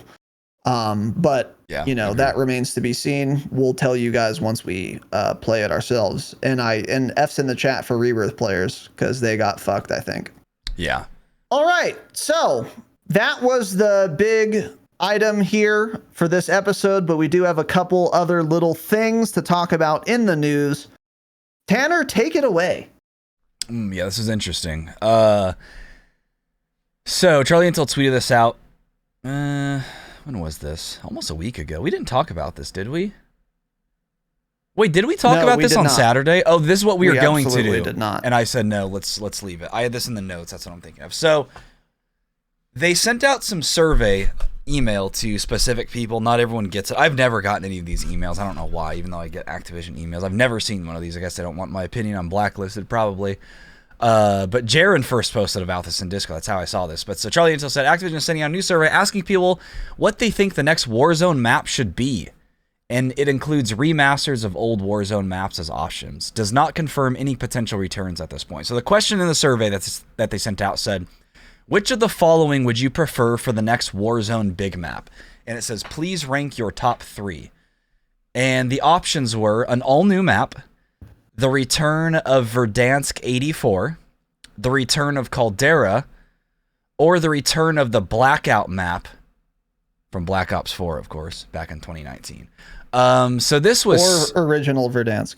Original Verdansk, yeah. So I had said this in Discord at that point.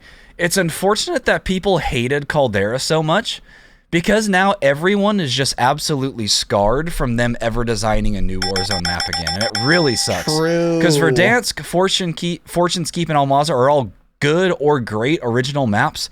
Obviously, Rebirth was a remake, but that's really good too. People appreciate that. So we've had one bad map that they've designed for Warzone. Actually, bad in terms of what the player base thinks. I didn't like Caldera, but that more became because of what the game was at that point, not directly the map. Didn't love the map at the end of the day, but it wasn't, I don't think, as terrible as people made it out to be. But it just... Caldera was the one time they messed up, and they've already redeemed themselves. Everyone loves Almaza, but still, everyone...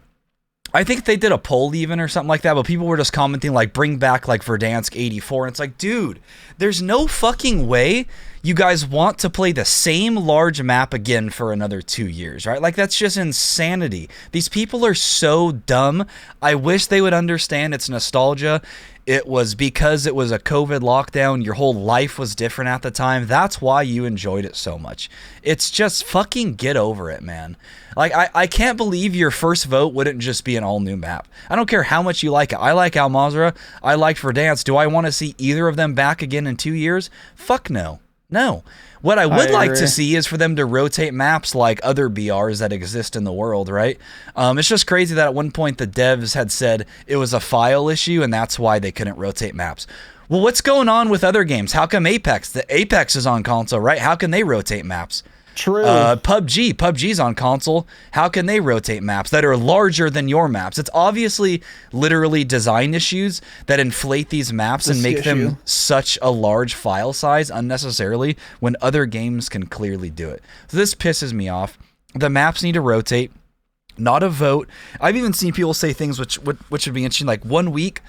it'd be almost like a playlist update. You have all the maps downloaded on your console, on your PC. One map, the playlist update. Verdansk 84 is the map this week. The next week, playlist update. Al Mazrah is the map this week. I would even be fine with that. It's just playing the same map over and over again, especially like Verdansk, that would be so awesome and fun to play for another 2 weeks. And you're like, cool, it's the same old Verdansk that I remember. Exactly. And then you'd start remembering things you didn't like about it. And you're like, holy fuck, I forgot how bad it was fighting at Promenade. Holy shit, I forgot how bad downtown was, blah, blah. And then you're also thinking again, the game mechanics, the gunplay. Everything about Warzone 1, that's not how the game plays anymore. This pisses me off. Call of Duty player base, so these kids are so dumb that they continue to want these old maps over and over and over and over again. Get over it. Move on. I can't believe your first vote on this wouldn't just be an all new map. That's what I'm voting for every time. They fucked up one time and that was Caldera. The other maps have all been good, fine, or great even. So. I think you are spot on with saying everyone's so scarred by Caldera that they don't want to give Call of Duty the opportunity to try new maps anymore, and they'd rather just go back to shit they've been playing for 8 fucking years. I think that's absolutely true and absolutely what's happening. They just fucked up so much with that map, especially the player opinion, that yeah, people are like, I don't want you guys making another map because I don't want another Caldera incident. So let's just go back to Verdansk or whatever. But yeah, like everything you said, a lot of it's nostalgia for a time that'll never happen again. I mean, it's just never happening again. You're never going to play Verdansk in season 2 of MDub 2019 ever again. That's never going to be the weapon balance again. That's never going to be the ecosystem again. That's never going to be the exact map again. That's never going to be the movement speed again. It's gone forever. So even if you bring back the map, it's not going to be the same experience that you're thinking of. Yep. And also, the experience you're thinking of actually wasn't as fun as you're remembering it. It's a lot of it's nostalgia. Yep. I totally agree with you. We should just be getting new maps. If you're going to remake anything, don't remake Verdansk. Like it hasn't been that long. Like maybe in 5 years, remake Verdansk. Fine. But like, it has not been that long since we had Verdansk. We don't need it remade already. Like that's insane. Exactly. That is so insane to do. But I agree with you with the map rotation thing. And they say it's a file size issue, and I believe them because their files are just way too large. They do something that other development companies don't do. Absolutely. There's some reason that your one map takes up more space on my hard drive than PUBG that has 4 maps at this point or something? I don't even know. Like, how is that possible? What are you guys doing that makes them so inflated? It's a great question, and I wish they could address it so we could have multiple maps. However, let's assume they cannot reduce the file size such that you really can't afford to have more than one map installed at a time. When season 3 comes out, there's a big patch where part of the patch is removing Al Mazrah from my hard drive and then adding whatever map you're going to add in, Verdansk. You could just do it that way. So there's still only one map per update on my hard drive. And if you have enough space for one map right now, like you do, obviously, then you could always do this and rotate maps like by season and just uninstall the map from last season and then install the new map you want to add back in for this season or whatever. Even that I think would be cool. I would prefer that we just have multiple maps like Apex does, but I think Apex actually does do that. It's like, that's the map for like a couple months or whatever. And maybe this is how Apex does it, actually, is that they just uninstall the map that's no longer being used, and then they just wait until the season when it comes back to reinstall it. Warzone could do the same thing. I think Apex I think it's a random map rotation. Like per match? Maybe it is. I think so. So they have 11 total maps, by the way, Apex. Yeah, I might be thinking. I thought at one point Apex Ranked, it was like this season of Ranked is only this map. I'm pretty sure that's how it worked at some point in that game. Yeah, I don't know. But like even something like that could be okay. But here's another problem. I think it would be too early to do that because we don't have a big enough map pool. I don't think yet. Unless they were going to remaster Verdansk and Caldera, then we would have 3 big maps to rotate. I think that would be enough. But like we don't have that right now. The thing is though, we too, just have Al Mazrah. I mean, it's taken 3 months for them to even fix like game-breaking bugs with one map. It's like, how can we even trust this development team to work quick enough? Again, more developers than any video game franchise in the world, I think, and we still just always have game-breaking bugs. I don't get it. Yeah, so Apex has every new season they drop a new map. Jesus Christ. We can barely get anything added or fixed on one map in this game. That's crazy. It really is crazy when you look at these different things. Like, what do these develop? What is going on all day? What are they doing? That we can't even get like minor updates. They launch a game and the next 2 years is just spent fixing the game they launched. It's fucking nuts, man. But anyways, yeah, PUBG has a total of 9 maps. However, they are not all available in modes at the same time. In competitive and normal, there are 5 maps available during a season, during any given season. They are rotating each season, allowing with more variety. God, that's smart. That's crazy. Yeah. Who would have thought that? That would be And cool. Their maps are larger than Warzone's maps, by the way. Less detail, of course, but still, I don't know. Figure something out. Jesus Christ. You're Activision publishing company. Yeah. You can figure it out. How can you not? How are we still dealing with it? It's not up to me to figure it out. It's up to you to figure it out. But you could have multiple maps. Yeah, for sure. Exactly. I agree. And all right, moving on. Hold on. Before that, real quick, before we move on, what do you think gets the most votes in this poll? Verdansk. Original 84. Verdansk, right? No, Verdansk 84. Oh, 84? Most people like 84 better for some reason. Really? That seems to be the consensus, yeah. Because when you think of original Verdansk, that was like they're talking like, I think when Verdansk launched. So that's like before some dog shit. It was before Satellite. The fucking arena. What's the holy shit? I can't remember the name of it. Oh, before that opened up. What is that called?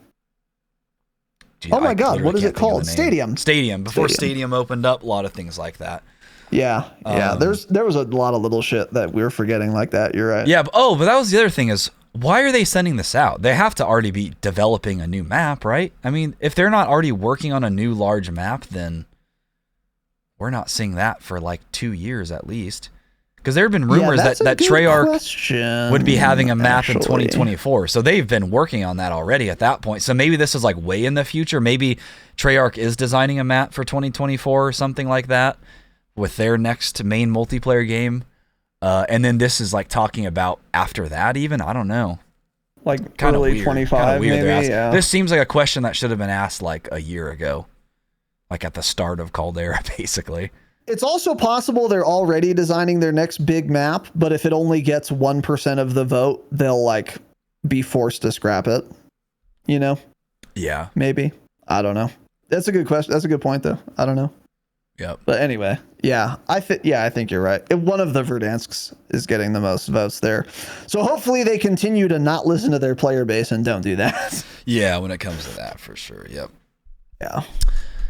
And last fun and exciting thing here. This is great. Oh boy. So EngineOwning tweeted something. Immediately when I saw this tweet, I favorited this tweet. So I was like, oh, I'm going to talk about this in the pod. This was like an hour after they posted it.